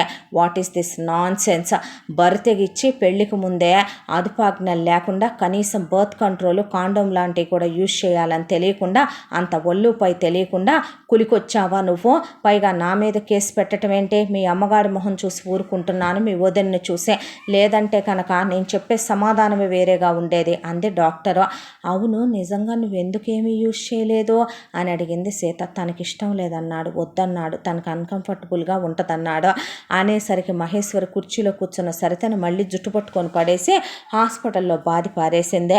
ఆ తర్వాత ఇక కడుపు తీయించడానికి కుదరదని వాళ్ళని పెళ్లి సంబంధానికి మాట్లాడటానికి రమ్మన్నారు. వచ్చిన వాళ్ళు ఎకాఎకిన అదేమిదేమని చెప్పి ₹25,00,000 అడిగారు. ₹25,00,000 అడిగేపాటికి మహేశ్వరి కూర్చుండిపోయి, ఆ కడుపు దానికి అదే చేసుకోలేదండి, ఆ కడుపు మీ అబ్బాయే చేశాడు. మీ అబ్బాయి అది కలిస్తేనే 2 చేతులు కలిసిన చప్పట్లయ్యి ఆ కడుపు వచ్చింది, కానీ దాని ఒక్కదాని వల్లే ఏమీ కాదు కదండి. ఎకాయికిన తప్పంతా దాందే, మీ అబ్బాయిదేమీ లేదన్నట్టు 25,00,000 అడిగేశారేంటి? మా మొహాలు చూసి మేమేదో కోటీశ్వరులం అనుకున్నారా అంది మహేశ్వరి. చూడమ్మా, మా అబ్బాయికి ₹1,00,00,000 కట్నం ఇస్తారు బయట. ఈ పనికి మాలిన దరిద్రపు ఎదవ ఉద్యోగానికని వెళ్ళి కక్కుర్తిపడి మీ అమ్మాయితో కాలు జారి, అదే మీ అమ్మాయికి ఇంతని ఖరీదు కట్టి పడేసి పోయేవాళ్ళం ఆ కడుపు తీయించమని. కడుపు తీయించడానికి కూడా వీల్లేదు, కాంప్లికేటెడ్ ప్రెగ్నెన్సీ అని చెప్పిందంట మీ అమ్మాయి. అంత ఒళ్ళుపై తెలియకుండా మగాడు మీద చెయ్యగానే లొంగిపోయే ఆడదాన్ని ఏమంటారో? పనికి మాలిన ఎదవ అంత కోరికలు ఆపుకోలేనప్పుడు మాకు చెబితే మేము పెళ్లి చేయమా? నీ కూతురు లాంటి క్యారెక్టర్లెస్ దాంతో నీ కూతురు అసలు మేమెక్కడ మీరెక్కడ? నక్కకే నాగలోకానికి ముడేయటం కాకపోతే ఇలాంటి లో క్లాస్ దాన్నే తెచ్చి మా ఇంటి కోడలుగా చేయటానికి సిద్ధపడ్డ ఎదవను కొట్టాలని మొహం మీద కొట్టారు సరితన కాబోయే మొగుడినే. దాంతో ఇక సీతకి ఏం మాట్లాడాలో అర్థం కాల. దాంతో నేను చూసి ఏర్పాటు చేసి ఫోన్ చేస్తానండి అంటే, అద్గదే నాకు తెలుసమ్మా, నువ్వేనంటగా మిగతా ఇద్దరు ఆడపడుచుల గురించి ఆలోచించిందే, నువ్వు చూసుకుంటావని తెలుసులే అని వెళ్ళిపోయిన తర్వాత ఏం చేద్దాం అనుకుంటున్నావమ్మా అంటే, ఆఫీసులో లోను పెడతానత్తయ్య ఒక 10,00,000 అంది సీత. లోను పెడితే మిగతావే క్యాటరింగ్ దాంట్లోయి నా దగ్గర ట్యూషన్వి అవి ఇవి కలిపే నా దగ్గర ఒక 10 దాకా ఉన్నాయి, మిగతాయి మళ్ళీ బంగారమేగా అంది. ఆ తర్వాత మరి పనికి మాలిన దానికి బంగారం ఎలా పెడతావమ్మా అంటే, ఎలాగోలాగా బయట అప్పన్నా తీసుకుందాం, మన క్యాటరింగ్ బిజినెస్ చూసి అప్పిచ్చేవాళ్ళు ఉండరా, తీసుకొని పెట్టి పంపిద్దాంలే అత్తయ్య అని 3వ ఆడపడుచుకు కూడా పెళ్లి చేసి పంపించేపాటికే అప్పుల్లో తేలారు మొత్తం సీత మహేశ్వరే. దాంతో పగలనక రాత్రనక ఇక మళ్ళీ కష్టాలు మొదలైపోయినట్టు అనిపించే దుమ్ము దులిపి మళ్ళీ మిషన్ని బయటేసుకుంది మహేశ్వరి. వేసుకొని మళ్ళీ ఒక 4 ఆడవాళ్ళని పెట్టుకొని ఎలాగోలాగా ఒకవైపున ఆవిడ మిషను కటింగులు చేసేస్తుంటే వాళ్ళతో ఒకవైపున మిషన్ కుట్టిస్తూ ఒకవైపున క్యాటరింగ్ చూసుకుంటూ సీత ఉద్యోగానికి వెళ్ళొస్తూ సీత ట్యూషన్లు చెప్పుకుంటూ ఇలా 2 సంవత్సరాల కాలం నిరాటంకంగా గడుపుతూనే వచ్చి బంగారాన్ని తాకట్లోంచి విడిపించి సీత లోన్ని క్లియర్ చేసుకొచ్చి బయట నుంచి తీసుకున్న అప్పులు ₹5 వడ్డీలు అవన్నీ కట్టేశారు. కట్టేసిన తర్వాత అప్పుడు కాస్త పరిస్థితులు కుదుటపడ్డాయి. ఈలోపు సీత పైన అంతకు ముందుండే హెచ్ఆర్లు టీఎల్లు మేనేజర్లు మంచి కుర్రాళ్ళు. సీతని ఆదరణతో చూసేవాళ్ళు తప్ప తప్పుగా ఎవరు మాట్లాడేవాళ్ళు కాదు. మేనేజర్ గాడు మారి కొత్తోడొచ్చి వాడు సీత చేపట్టుకొని గెస్ట్ హౌస్కి రమ్మన్నాడని సీత మహేశ్వరి ఒళ్ళో పడి ఏడిసిందే. దాంతో మహేశ్వరి రేపు మనం ఊరు వెళ్తున్నాం, సెలవు పెట్టమ్మా అని వాళ్ళ సొంత ఊరికి తీసుకెళ్ళిందే. తీసుకెళ్తే ఎందుకమ్మా అని అడిగితే, రమ్మంటున్నా అని తీసుకెళ్ళి అక్కడ పెద్దదే మండవాలోగిలి ఇల్లు చూపించింది. కైలాసపతిది. మనకి ఇల్లుందా అని అడిగితే, అవునమ్మా, ఇది పూర్వీకుల నుంచి తాత ముత్తాతల కాలం నుంచి వచ్చిన మీ మావగారి ఇల్లు. అవునా, మరి ఆ మాట ఎప్పుడూ చెప్పలేదే, చెప్తే ఈ బతకనిస్తాయా అమ్మామన్నే, ఈ ప్రాణాలతో ఉన్నిస్తాయి అమ్మామన్నే, పిక్కు తింటాయే చెప్తే ఇవే అన్న తర్వాత ఇల్లు అమ్మేస్తున్నానంటే ఎన్నో జ్ఞాపకాలు ఉన్నాయి అన్నావుగా అమ్మ, జ్ఞాపకాలు ఎవరికి ముద్ద పెట్టవమ్మా, జ్ఞాపకాలు ఎవరిని ఆదుకోవే, ఇదన్నా అమ్మి మనం ఒక ఇల్లన్నా కొనుక్కుందాం, కొనుక్కొని ఇక నుంచే నువ్వు ఉద్యోగానికి వెళ్ళొద్దు, పాడెళ్ళొద్దు, ఫుల్ టైము క్యాటరింగ్ బిజినెస్, అలాగే నా వల్ల కావట్లేదు ఆ మిషన్ల దగ్గర నువ్వు చూసుకోవటానికి కావాలి, ఎటు ట్యూషన్ పాయింట్ ఉందగా నెట్టుకొచ్చేసుకుందాంలే అనేసింది మహేశ్వరే. అన్న తర్వాత సరే అంటే ఇల్లు అమ్మితే ఒక 50,00,000 వచ్చినాయి. ఆ 50,00,000 తీసుకొని ఇక అక్కడి నుంచి ఆఖరిసారి జ్ఞాపకాలన్నీ చూసుకొని ఉన్న కాస్త సామాన్ వేసుకొని తిరిగి సిటీకి వచ్చేసారు. వచ్చిన తర్వాత సిటీ అవుట్కట్స్లోనే ఆయన ముందు ఒక 20,00,000 పెట్టి చోటు కొనుక్కొని ఒక 30,00,000 పెట్టి ఇల్లు కట్టడం కూడా శంకుస్థాపన చేసి మొదలుపెట్టాక, ఇల్లు అమ్మావంటగా, మాకు డబ్బులు ఇలేదే, మాకు వాటాలు లేవనుకుంటున్నావా, మాకు ఇచ్చే పని లేదా అని వచ్చారు కూతుళ్ళు ముగ్గురు. దాంతో అప్పుడే క్యాటరింగ్ దగ్గర ఒక అమ్మాయి రోకలు తీసుకొని ఏదో దంపటానికని వెళ్తుంది. ఒక్కసారి ఆ రోకలి బండిటి ఇవ్వవే అని మహేశ్వరి ముగ్గురు కూతుళ్ళని గదిలో పడేసి ఎక్కడికక్కడ ఒళ్ళు పగిలిందాకా కొట్టింది. పాపిష్టి మంద, కష్టం సుఖం, తల్లికి ఆదరవవుదాం, వదినకి ఆదరవవుదాం, ఒక్కొక్కళ్ళు 5-5 ఉద్యోగాలు చేద్దాం, చేసి భారం పెట్టకుండా మంచి సంబంధాలు చూసి నీతిగా నిజాయితీగా నికాల్స్గా నిప్పుల్లాగా ఉండి పెళ్ళిళ్ళు చేసుకొని వెళదాం అనేది లేకుండా ఒళ్ళుపై తెలియకుండా కండ కావరంతో కామాంధురాళ్ళే కాళ్ళు జారి పెళ్ళిళ్ళు చేసుకొని పోయారే మీరు. ఎందుకు పెట్టాలి నేను మీకు? అసలదే నా మొగుడు నాకు ఇచ్చిందే, మీకేం పెట్టకుండా అత్తారేళ్ళకి పంపించాను, ఏం దోచుకెళ్ళలేదే మీరు, ఏం అవ్వలేదు. ఒక్కొక్కళ్ళకి ఎలా లేదన్నా లక్షల్లో ముట్ట చెప్పి పంపించింది సీత. ఇంకా అడగటానికి సిగ్గుండొద్దు మీ బతుకులు చెడా అని వీధిలోకి ఎక్కిందాక బాధిపారేసింది మహేశ్వరే. దాంతో నీకు కోడల్ని చూసుకొని అస్సలు నువ్వు భూమి మీద ఆగట్లా, నీ కాళ్ళు చేతులు ఆగట్లా. రేపు నీ కాళ్ళు ఇంకొకరిని చూసి పెళ్లి చేసుకోకపోదో ఆ వచ్చినోడు నిన్ను చూస్తాడనుకుంటున్నావుగా, వాళ్ళ వీధిలో గంటకాపోరు, కుక్కల్లే నువ్వు మా కాళ్ళ దగ్గరికి రాకపోవు. ఎలాగైతే మమ్మల్ని కాళ్ళ కిందేసి తొక్కి తన్నావో నిన్ను ఎగిరెగిరి తన్ని ఇంట్లో పని మనిషిని చేయించి నిన్ను కుక్కని కొట్టినట్టు కొట్టకపోతే మా పేర్లు కావ్య సుష్మ సరితే కాదు, చూస్తా ఉండు అనేసరికి ఇటుకిరాళ్ళు తీసుకొని ఇసిరేసింది మహేశ్వరి. అక్కడి నుంచి పారిపోయారు కూతుళ్ళు. ఆ తర్వాత ఇల్లు కట్టించుకోవటం పూర్తయిపోయింది. అక్కడే టెర్రస్ మీద ట్యూషన్ పాయింట్ పెట్టుకొని పైన రేకులు వేయించింది. వర్షం పడ్డా పిల్లలు తడవకుండా మహేశ్వరే. ఆ తర్వాత ఎదురుగా ఒక రేకుల షెడ్ వేయించి క్యాటరింగ్ పెట్టుకొని ఓ పక్కగా టైలరింగ్ బొటిక్ లాగా పెట్టుకున్నారు. ఇక సీత ఉద్యోగానికి వెళ్ళటం మానేసిందే. ఆ తర్వాత వాళ్ళ పనులు వాళ్ళు ప్రశాంతంగా చేసుకోవటం, బిజినెస్ కూడా ఇప్పుడు సొంత ప్లేస్ కాబట్టి కాస్త పెంచారు. దానికి తోడు బయట నుంచి పచ్చళ్ళు, పిండి వంటలు, సారెలు అని ఆర్డర్ ఇచ్చి వెళ్ళేవాళ్ళు కూడా చేయించి పంపించడం మొదలుపెట్టారు. దాంతో 4 రూపాయలు కనపడుతున్నాయి. ఇప్పుడు మహేశ్వరికి ఉన్న దిగులు ఒకటే, కనపడ్డ ప్రతి అడ్డమైన ఎదవకి కాకుండా మంచి పిల్లాన్ని చూసి సీతనిచ్చి పెళ్లి చేయాలి. ప్రతి రూపాయి నీ పేరు మీద వేసుకోమ్మా సీత అని మహేశ్వర్ అంటే, వద్దమ్మా నీ పేరు మీద ఉన్నాయి అని సీత అంటే, అస్సలుతో నా పేరు మీద ఉండి ఏ రాత్రైనా పడుకొని నేను పుట్టిక్కిన లేవలేదనుకో ఆ 3 ఎంత దరిద్రపోయో తెలుసా, వచ్చి నా శవం మీద ఉన్నాయి కూడా పీక్కెళ్తాయే. ఇంకా నేనేదన్నా కొనుపిరితో ఉన్నాననుకో నా కిడ్నీలు కళ్ళు పిక్కొని అమ్ముకునే వాటిని కన్నానమ్మా నేను, వద్దని సీత పేరు మీదే వేయటం మొదలుపెట్టింది ఆవిడ. ఇలా బిజినెస్ బాగా సాగుతుండటంతో కాస్త ప్రశాంత పడింది మహేశ్వరి మనసు. అయితే ఒక రోజున వీళ్ళకి ఎప్పుడూ వీళ్ళ క్యాటరింగ్ ఇచ్చే ఒక ఫ్యామిలీ నుంచి క్యాటరింగ్ ఆర్డర్ వచ్చింది. ఆ క్యాటరింగ్ ఆర్డర్కి కావలసినవన్నీ ప్రిపేర్ చేయించుకొని మహేశ్వరికి ఆ రోజు కాస్త తలనొప్పి ఒళ్ళు నొప్పులుగా ఉండటంతో నువ్వు ఇంటి దగ్గరే ఉండి రెస్ట్ తీసుకోమనమని సీత బయలుదేరింది క్యాటరింగ్ వాళ్ళతో. అలా బయలుదేరి వెళ్ళి అక్కడ భోజనాలన్నీ అందరికీ చక్కగా సమకూడేలాగా అందించిన తర్వాత అందరూ వంటలు చాలా బాగున్నాయని మెచ్చుకున్నారు.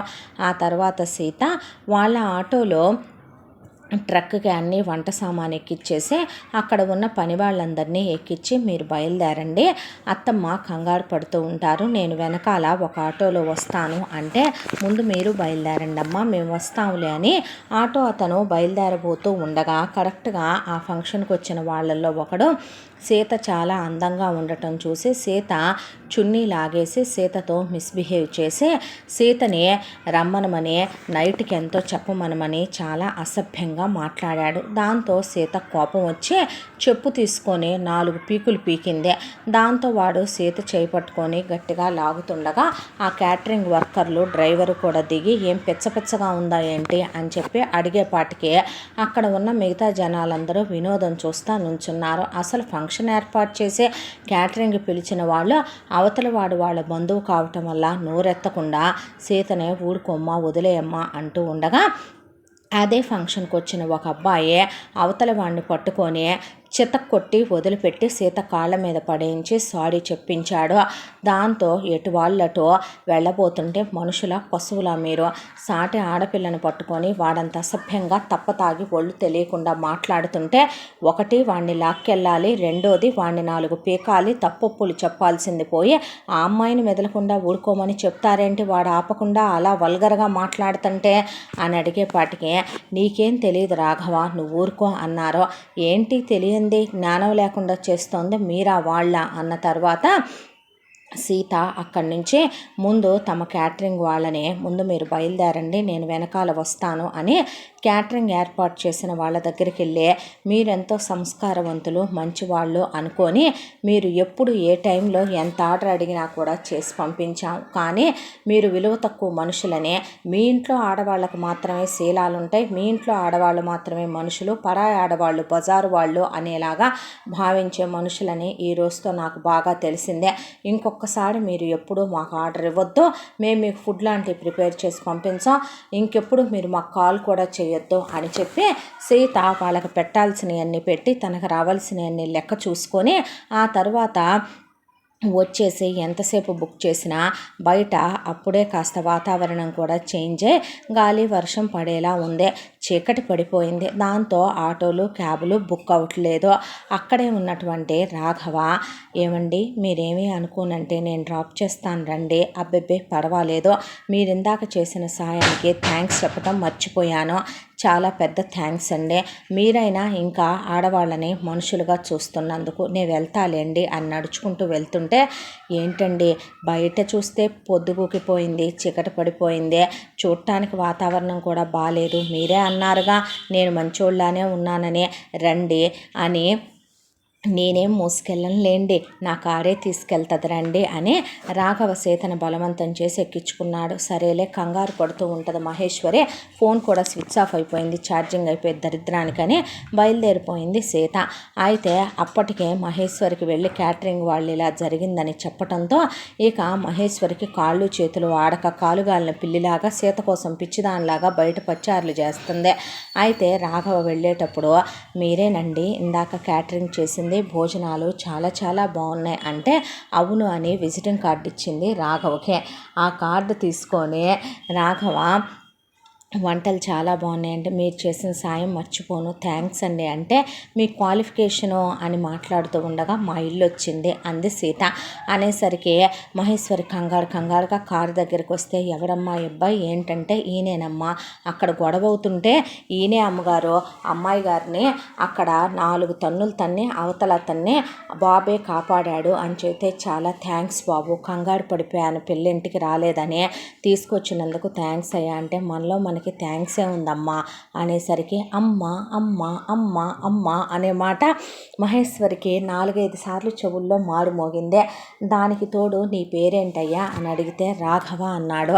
రాఘవ అచ్చం చూడటానికి రాములానే ఉన్నాడు కదే సీత అనేపాటికే, ఎవరిని పడితే వాళ్ళని నువ్వు ఎవరితో పడితే వాళ్ళతో పోల్చకమ్మా అన్న తర్వాత, చూడటానికే అలా ఉన్నాడు, మనిషి కూడా మంచోళ్ళ ఉన్నాడు అన్న తర్వాత, నువ్వేం తినుండవుగా పద తిందాం అని క్యాటరింగ్ వాళ్ళని కూడా తినేసి పడుకోండి, మళ్ళీ రేపు 4-5 ఆర్డర్లు ఉన్నాయి కదా అని సీత లోపలికి వెళ్ళిపోయింది.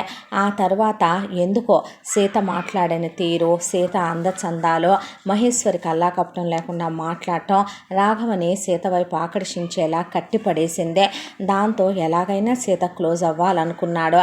ఎటు విజిటింగ్ కార్డు ఇచ్చింది కాబట్టి తన పుట్టినరోజు కాకపోయినా కావాలని మా ఇంట్లో ఒక ఫంక్షన్ ఉంది, ఒక 100 మందికి కాస్త ఫుడ్ అరేంజ్మెంట్స్ చేస్తారా అండి అని సీతకు ఫోన్ చేస్తే, ఓఎస్ ఏంటి విశేషం అని అడిగింది సీత. నా పుట్టినరోజు అని చెప్తే, ఓ అడ్వాన్స్డ్ హ్యాపీ బర్త్డే అంది సీత. అంటే థ్యాంక్స్ అండి, మీరు కూడా వస్తారుగా, నేనెందుకు అంటే, ఒక ఫ్రెండ్గా పిలుస్తున్నాను రావచ్చు కదండి, అమ్మని కూడా తీసుకురండి అని చెప్పాడు రాఘవ. చెప్పిన తర్వాత అలాగేలే అన్న తర్వాత మళ్ళీ తనే పర్సనల్గా వచ్చి సీత లేనప్పుడు మహేశ్వరిని సీతని మరి రమ్మన్నాడు. రాఘవ ఫ్రెండ్స్ అందరికీ కబురు పెట్టాడు భోజనాలకి రమ్మనమని. నీ పుట్టినరోజు సంవత్సరానికి ఎన్నిసార్లు చేసుకుంటావురా, అయిపోయిందిగా నీ పుట్టినరోజు, ఇప్పుడేంట్రా వచ్చి దున్నపోతుల్లాగా మెక్కెళ్ళండి, హాయిగా నాన్ వెజ్ భోజనాలు పెట్టిస్తానంటే పోయే రోగమా మీకేమైనా, మరి మా వెజ్ వాళ్ళ సంగతి వెజ్ కూడా చేయిస్తున్నానులే కానీ నోరు మూసుకొని వచ్చి తినేళ్ళండి, ప్రతిదాని వెనక ఒక కారణం ఉంటుంది, ఎక్స్ట్రాలు చేయొద్దు అన్నాడు రాఘవ. అన్న తర్వాత సరే, రాఘవ ఉండేది అపార్ట్మెంట్లో 3 BHK ఫ్లాట్ రాఘవదే. దాంతో పైన టెర్రస్ మీద ఏర్పాటు చేశారు. ఏర్పాటు చేస్తే ఫంక్షను మహేశ్వరి వచ్చింది. రాఘవ రమ్మనమన్నాడని వస్తే అక్కడ కూర్చున్న తర్వాత కాంప్లిమెంటరీ కింద సీత వాళ్ళే కేక్ తీసుకొచ్చారు.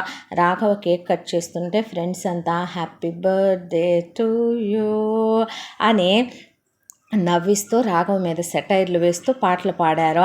ఆ తర్వాత రాఘవ్ కేక్ కట్ చేశాక భోజనాలు చాలా చాలా బాగున్నాయని వాళ్ళంతా తింటుంటే మహేశ్వర్కి ఓ ప్లేట్లో పెట్టుకెళ్ళి రాఘవ్ అక్కడ కూర్చుంటే సీతని మీరు తినొచ్చుగా అన్నాడు. అంటే నాకు కొంచెం పని ఉందిలే, మీరు కానివ్వండి అమ్మ, నువ్వు భోంచే అన్నాక రాఘవ నేను మీతోనే చేస్తాను అన్నాడు సీతనే.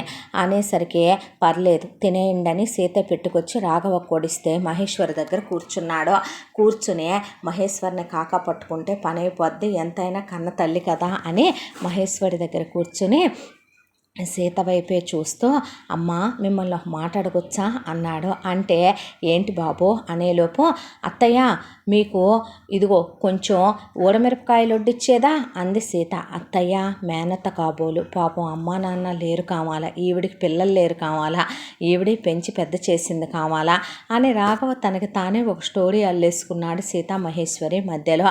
అయితే ఏం చేసేవారు ఈవిడ, ఏం చదువుకున్నారు అన్నాడు రాఘవ. ఏం లేదు బాబు, అంతకుముందు మా పిల్ల కూడా సాఫ్ట్వేర్ ఉద్యోగమే చేసేదే, ఎందుకులే అని చెప్పి కష్టపడుతుందని మాకు ఆల్రెడీ టైలరింగ్ ఉంది, క్యాటరింగ్ ఉంది, ఎందుకు మళ్ళీ బయటకు ఆడపిల్లని పంపించడం అని నేనే మానిపించాను. అవును నీకు ఇంకా పెళ్లి కాలేదా అని అడిగింది మహేశ్వరి. లేదా ఆంటీ అన్నాడు. ఎందుకని అంటే ఎవరు కనెక్ట్ అవ్వలా, నచ్చట్లా అన్నాడు. అవునా, ఏం చేస్తుంటావు నువ్వు?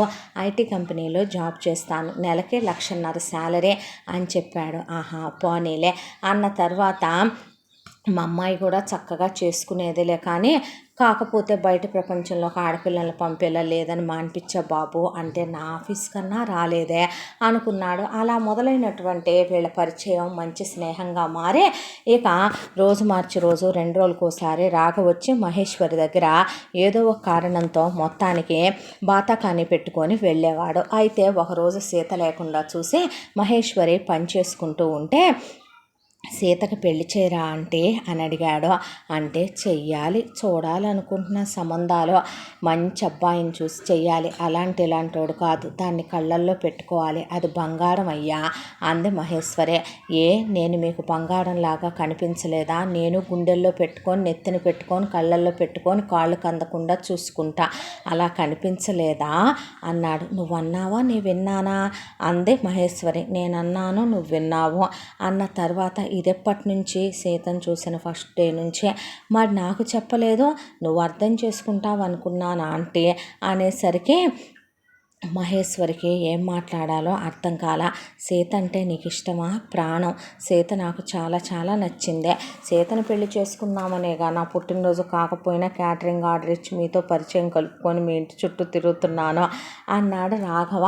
అనేసరికి అది కాదు బాబు ఆంటీ, ఒక విషయం చెప్పనా, నేనుండేది నా సొంత ఫ్లాటో, అది నేను నా డబ్బులతో కొనుక్కున్నా, నా కారు ఉంది, అది నా సొంత కారు, సేవింగ్స్ బాగానే ఉన్నాయి. అవి కాకుండా ఇక నాకంటారా మంచి జాబే ఉంది, నాది శాలరీ పెరిగే జాబే కానీ తగ్గే జాబ్ అయితే కాదు. అది కాకుండా చిన్న చిన్న మ్యూచువల్స్లో సేవింగ్స్ చేసుకుంటూ ఫ్రెండ్స్తో చిన్న చిన్న బిజినెస్లో స్లీపింగ్ పార్ట్నర్గా కొంత పెట్టాను అనుకోండి, అది వేరే విషయం అన్నాడు రాఘవ. మొత్తానికి అగండుడివే అన్నాక సీతను ఒప్పించరా అంటే అన్నాడు.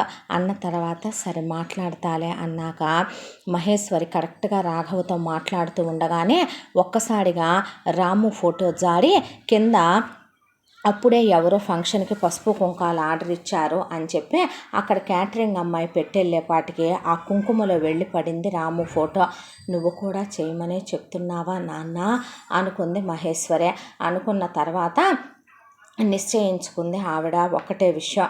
సీత బయటికి వెళ్ళి తిరిగి వచ్చింది, రాఘవ్ వెళ్ళిపోయాడు. తర్వాత సీతతో నిన్నెప్పుడు నేనేమీ అడగలేదుగా సీతమ్మ, ఒక విషయం అడిగేదే అంటే నువ్వు అడిగితే నేను కాదంటానా అన్నాక ప్రమాణం చేయి నా మీద అంటే చా ఏం మాటలవే, ఒట్టెయ్యవే అన్నాక ఆ ఒట్టు అయితే నువ్వు రాఘవను పెళ్లి చేసుకో. అమ్మ పిచ్చి పట్టిందా నీకు అంటే, రాఘవకు కూడా నువ్వంటే ఇష్టం అంట, ఇలా జరిగింది వచ్చి చెప్పాడు, అందుకేనా పదే పదే లేని పుట్టినరోజులు కల్పించుకొని ఫంక్షన్ అని చెప్పటం, రమ్మంటం, పరిచయాలు కలుపుకోవటం, ఇళ్ల చుట్టూ తిరగటం, దులిపేస్తానుండో ఎలా కనపడుతున్నారో ఆడవాళ్ళంటే.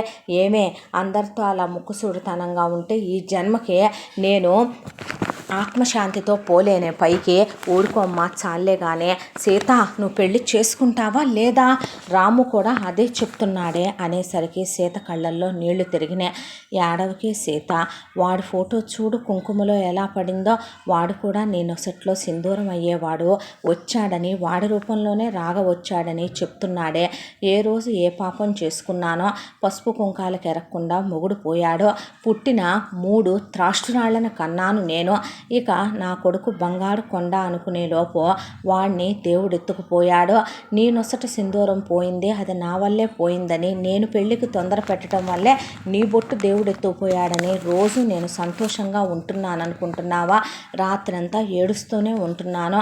ఈ వయసులో నన్ను నరకం పెడతావా? లేదంటే కనుక దేవుడు నాకు మరో కొడుకు రూపంలో ఇచ్చిన రాఘవనే నా నుంచి దూరం చేస్తావా సీత అంటే, పిచ్చి పట్టిందా అమ్మ? ఇవన్నీ మాట్లాడుకోవటానికి బాగుంటాయి. అసలు ఏమనుకుంటున్నావమ్మా పెళ్ళిళ్ళంటే? వచ్చే విధవలు ఎలాంటి వాళ్ళో తెలుసా? ఆడవాళ్ళ అందచందాలు చూసి ఆడవాళ్ళు 4 రూపాయలు సంపాదిస్తున్నారంటే వెనకమాల మగదిక్కు లేదు అంటే, మనం కొడితే పడతారు, తిడితే పడతారు, వాళ్ళని కొన్నాళ్ళు వాడేసుకోవచ్చు, కాళ్ళ కిందేసి తొక్కేయచ్చు, అనాథల్లా బానిసల్లా పాదదాసుల్లా పడుంటారు, మన వాళ్ళందరూ చెప్పు చేతల్లో ఉంటారు, అడుగులకు మడుగులొత్తుతారు అనుకునే ఎదవలే ఎక్కువ మందే. దానికి తోడు నీకు ఇంకొక విషయం చెప్పనా, ప్రతి ఒక్కళ్ళని రాముతో పోల్చుకోకు నువ్వు, నీ కన్న కొడుకు అనేసుకోకు నువ్వు. ఇప్పుడు రాఘవ చెప్పిందే కరెక్ట్ అనుకుందామమ్మా. రాఘవ మంచివాడే కావచ్చు. ఇప్పుడు రాఘవ వాళ్ళు, నువ్వు ఒక విషయం అడుగుతా, రాముకి నాకు మధ్య ఏం జరిగిందో నువ్వు నాకేమవుతావో రాఘవకి చెప్పావా? అది కాదే సీత, అనవసరమైన విషయాలు ఎందుకని? ఏది అనవసరమైన విషయం? తర్వాత తెలిస్తే వాళ్ళు ఎలా తీసుకుంటారో తెలుసా? విధవని పెళ్లి చేసుకున్నావు, ముండమోపి దాన్ని చేసుకున్నావు, మొగుడు చచ్చిన దాన్ని చేసుకున్నావు. సీత అనకే అలాంటి మాటలు అంది మహేశ్వరి. అంటారమ్మా, చాలా మాటలు అంటది ప్రపంచం, ఇంకా చాలా వినాలి నువ్వు. రాఘవకి ఒకవేళ నేను కావాలనిపించి నన్ను చేసుకున్నా, రాఘవ వాళ్ళ అమ్మ నాన్న దానికి ఒప్పుకున్నా, నేను తీసుకెళ్ళి ఉంచుకోవటానికి ఒప్పుకుంటారా? నేను నా కళ్ళల్లో పెట్టి చూసుకోవాలనుకుంటున్నాను. నాకు పుట్టిల్లు లేదమ్మా, తల్లి ప్రేమ ఎరగను, తండ్రి ప్రేమ ఎరగను, అన్నీ నీలోనే చూసుకుంటున్నాను. నాకు పుట్టిల్లైనా తల్లైనా నువ్వే అనుకుంటున్నాను. వాళ్ళు నిన్ను నాతో తీసుకెళ్ళటానికి ఒప్పుకుంటారనుకుంటున్నావా అనేసరికి, నాదే ఉందమ్మా, నేను ఎక్కడో చోట గద్దీసుకొని ఉంటాలేవే, పిచ్చి మాటలు మాట్లాడుకో. రాము ఉంటే నువ్వు ఇదే మాట మాట్లాడతావా? మా ఇద్దరితో పాటే నువ్వు ఉండవా? రాము లేడనే పాటికి నా సుఖం నన్ను చూసుకొని, నా దారి నన్ను చూసుకొని పొమ్మంటావా? ఏం మాట మాట్లాడుతున్నావమ్మా నువ్వు? ఇప్పుడే రాఘవన్ రమ్మనమని జరిగింది చెప్పే, పిచ్చి పిచ్చి వేషాలు వేయొద్దని చెప్తానని రాఘవకి ఫోన్ చేసి నీతో మాట్లాడాలి, రాముంది ఇంటి దగ్గరికి అంది సీత. అనేసరికి, నువ్వు అందంటే మీరు నుంచి ప్రేమతో అందా కోపంతో అందా అని రాఘవ అరగంటలో వచ్చాడు. వచ్చి రాగానే, ఏమైంది సీత అంటే, ఏంటి వేషాలు, నేనంటే నీకు ఇష్టమేంటి, నువ్వు నన్ను పెళ్లి చేసుకోవటం ఏంటి, పిచ్చి పిచ్చిగా ఏమన్నా ఉందా ఒళ్ళు అని అడిగింది సీత. ఇందులో తప్పే ఉంది సీత, నేను పెళ్ళికి పనికిరానా, నువ్వు పనికిరావా, నేను నిన్ను పెళ్లి చేసుకోవాలనుకోవటం తప్ప, నాకు నచ్చిన అమ్మాయిని నేను పెళ్లి చేసుకోవాలనుకోవటం పాపమా? ఇంతకీ నువ్వు నన్ను కోపంలో తిడుతున్నావా నువ్వు అని, లేదంటే కనుక ప్రేమతో అంటున్నావా? ప్రేమతో అంటే ఓకే, కోపంతో అంటేనే బాధ, కోపంతోనే అంటున్నా. నీకు నాకు మధ్య ఏ రిలేషన్ ఉందే? అసలు ముందు మహేశ్వర్ గారికి మధ్య నాకు ఉన్న బంధం ఏంటో తెలుసా నీకు? నేను ఆవిడ కూతుర్ని కాదు, కోడల్ని, మేనగోడల్ని కాదు, ఆవిడ కొడుకు భార్యనే.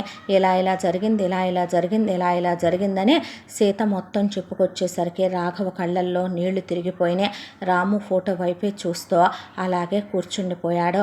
ఇప్పటి వరకు నీ మీద నాకు ప్రేమే ఉంది సీత, కానీ జరిగిందంతా చెప్పిన తర్వాత ఇంత బాధ్యత తీసుకుని ఆవిడికి నువ్వు కూతురు అయ్యే, ఈ ఇంట్లో ఉన్న ఆడపిల్లల బాధ్యతలన్నీ నెరవేర్చి ఒక మగాళ్ళ నువ్వు కష్టపడుతూ, నిన్ను గురించి నువ్వు ఆలోచించుకోకుండా నువ్వు ఎంత మంచి మనసుతో ఎంతమందికి సహాయపడ్డ గొప్ప మనసున్న దానివని తెలిసిన తర్వాత నీ మీద గౌరవం కూడా పెరిగిందే.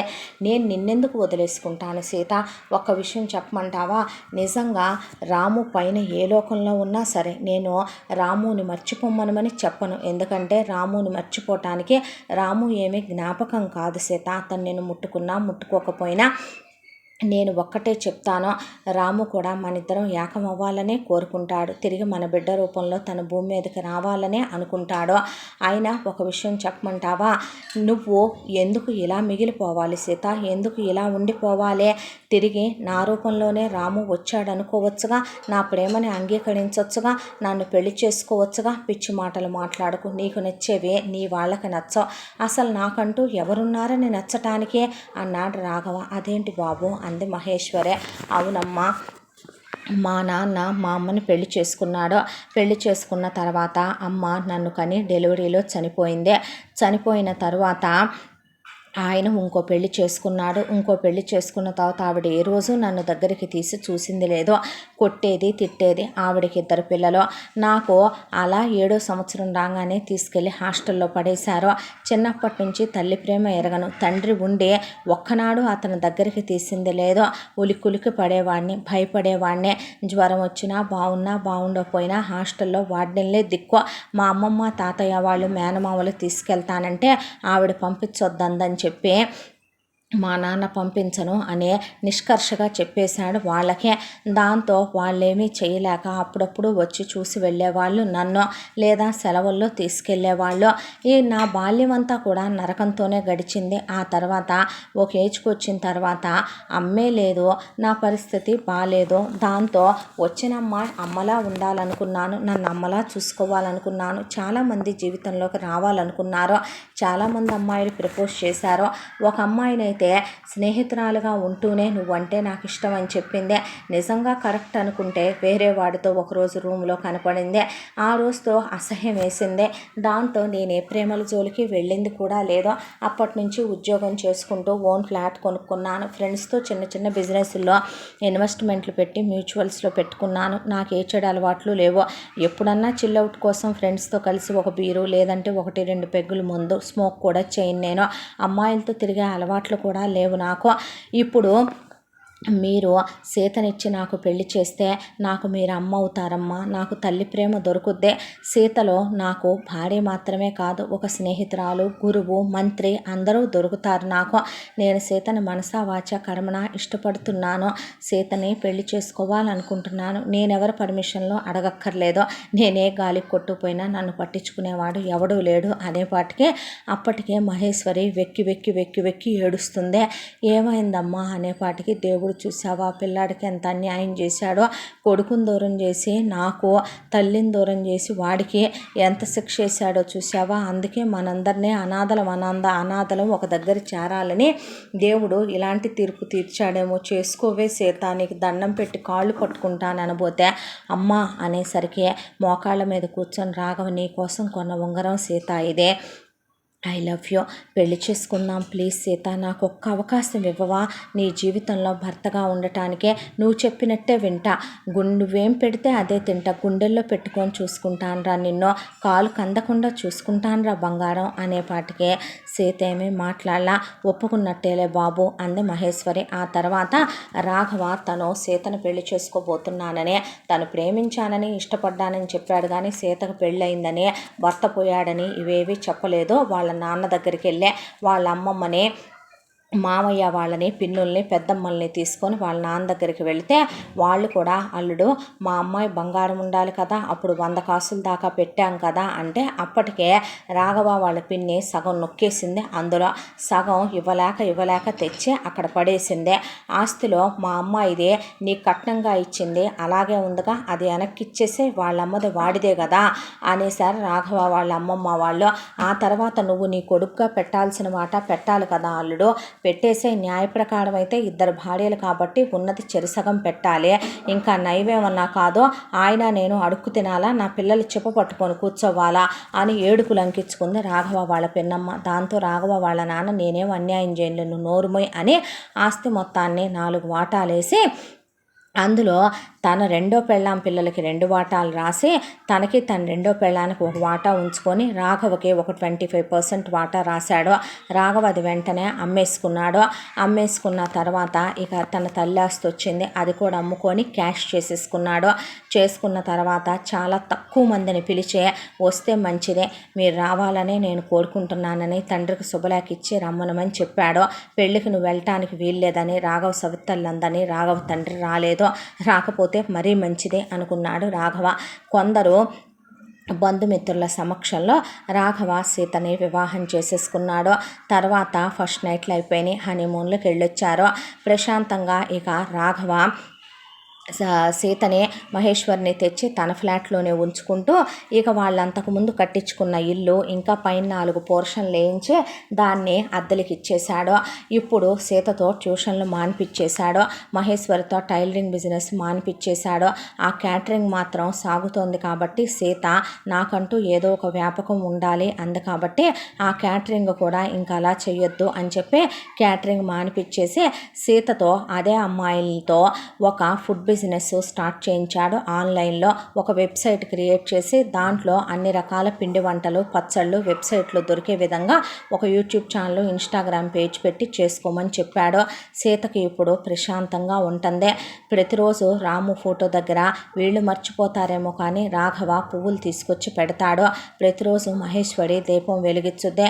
వాళ్ళ చిరునవ్వుల మధ్యలో రాము ఎప్పుడూ బతికే ఉన్నాడు. ఆ తర్వాత సీత ప్రెగ్నెంట్ అయింది. రాఘవ అన్నట్టుగానే సీతకి 2 కమల పిల్లలు, మగపిల్లలు పుట్టారు. మహేశ్వరి ఆనందానికి అవధుల్లో. పోయిన కైలాసపతి రాము ఇద్దరు పుట్టారనుకొని ఒకళ్ళకి కైలాష్ అని అలాగే ఒకళ్ళకి రామ్ అని పేరు పెట్టుకున్నారు.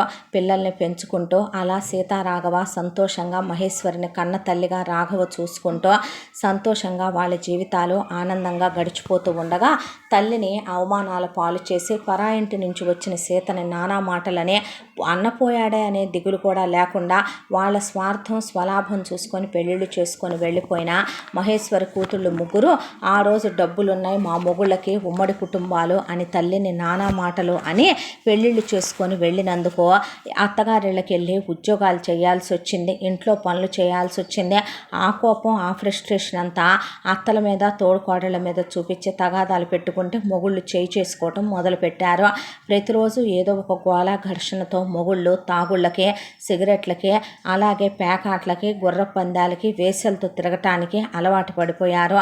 దాంతో అయిన దానికి కాని దానికి ప్రతిరోజు చిటికి మాటికి గొడవలు, కొట్టుకోవటం, తిట్టుకోవటం, మళ్ళీ కాంప్రమైజ్ అయిపోవటం, మళ్ళీ తిట్టుకోవటం, కొట్టుకోవటం, ఇలా బ్రతుకు అంధకారంలో గడుపుకుంటూ వచ్చేస్తున్నారు. అమ్మా నాన్నల మాటలు విని చేసుకున్న పెళ్ళిళ్ళే ఈ రోజుల్లో ఒక రకంగా సరిగ్గా ఏడవట్లేదంటే ఇలా చేసుకున్న పెళ్ళిళ్ళు ఇలాగే ఏడుస్తే అయినా మా రాత కాకపోతే మిమ్మల్ని మేము కోడళ్ళగా తెచ్చుకోవటం ఏందో, ఆ సీతను తెచ్చుకొని మీ అమ్మ సుఖపడుతుంది, మిమ్మల్ని తెచ్చుకొని మేము ఇలా ఏడుస్తున్నామనేసారు వీళ్ళ అత్తగారు వాళ్ళు. ఇలా జీవితాలు గడిచిపోతున్నాయి. మహేశ్వరికి కోడలే కూతురైంది. ఇంతటితో ఈ కథ సమాప్తం. మళ్ళీ మరొక మంచి కథతో కలుసుకుందాం. తప్పకుండా మన ఛానల్ని లైక్ చేయండి, షేర్ చేయండి, సబ్స్క్రైబ్ చేయండి, బెల్ ఐకాన్ క్లిక్ చేసి ఆల్ అనే బటన్ ప్రెస్ చేయడం మర్చిపోకండి. ఈ కథను మనకు అందించిన కథా రచయిత్రి జి యామిని శ్రీనివాస్ గారు. Thank you.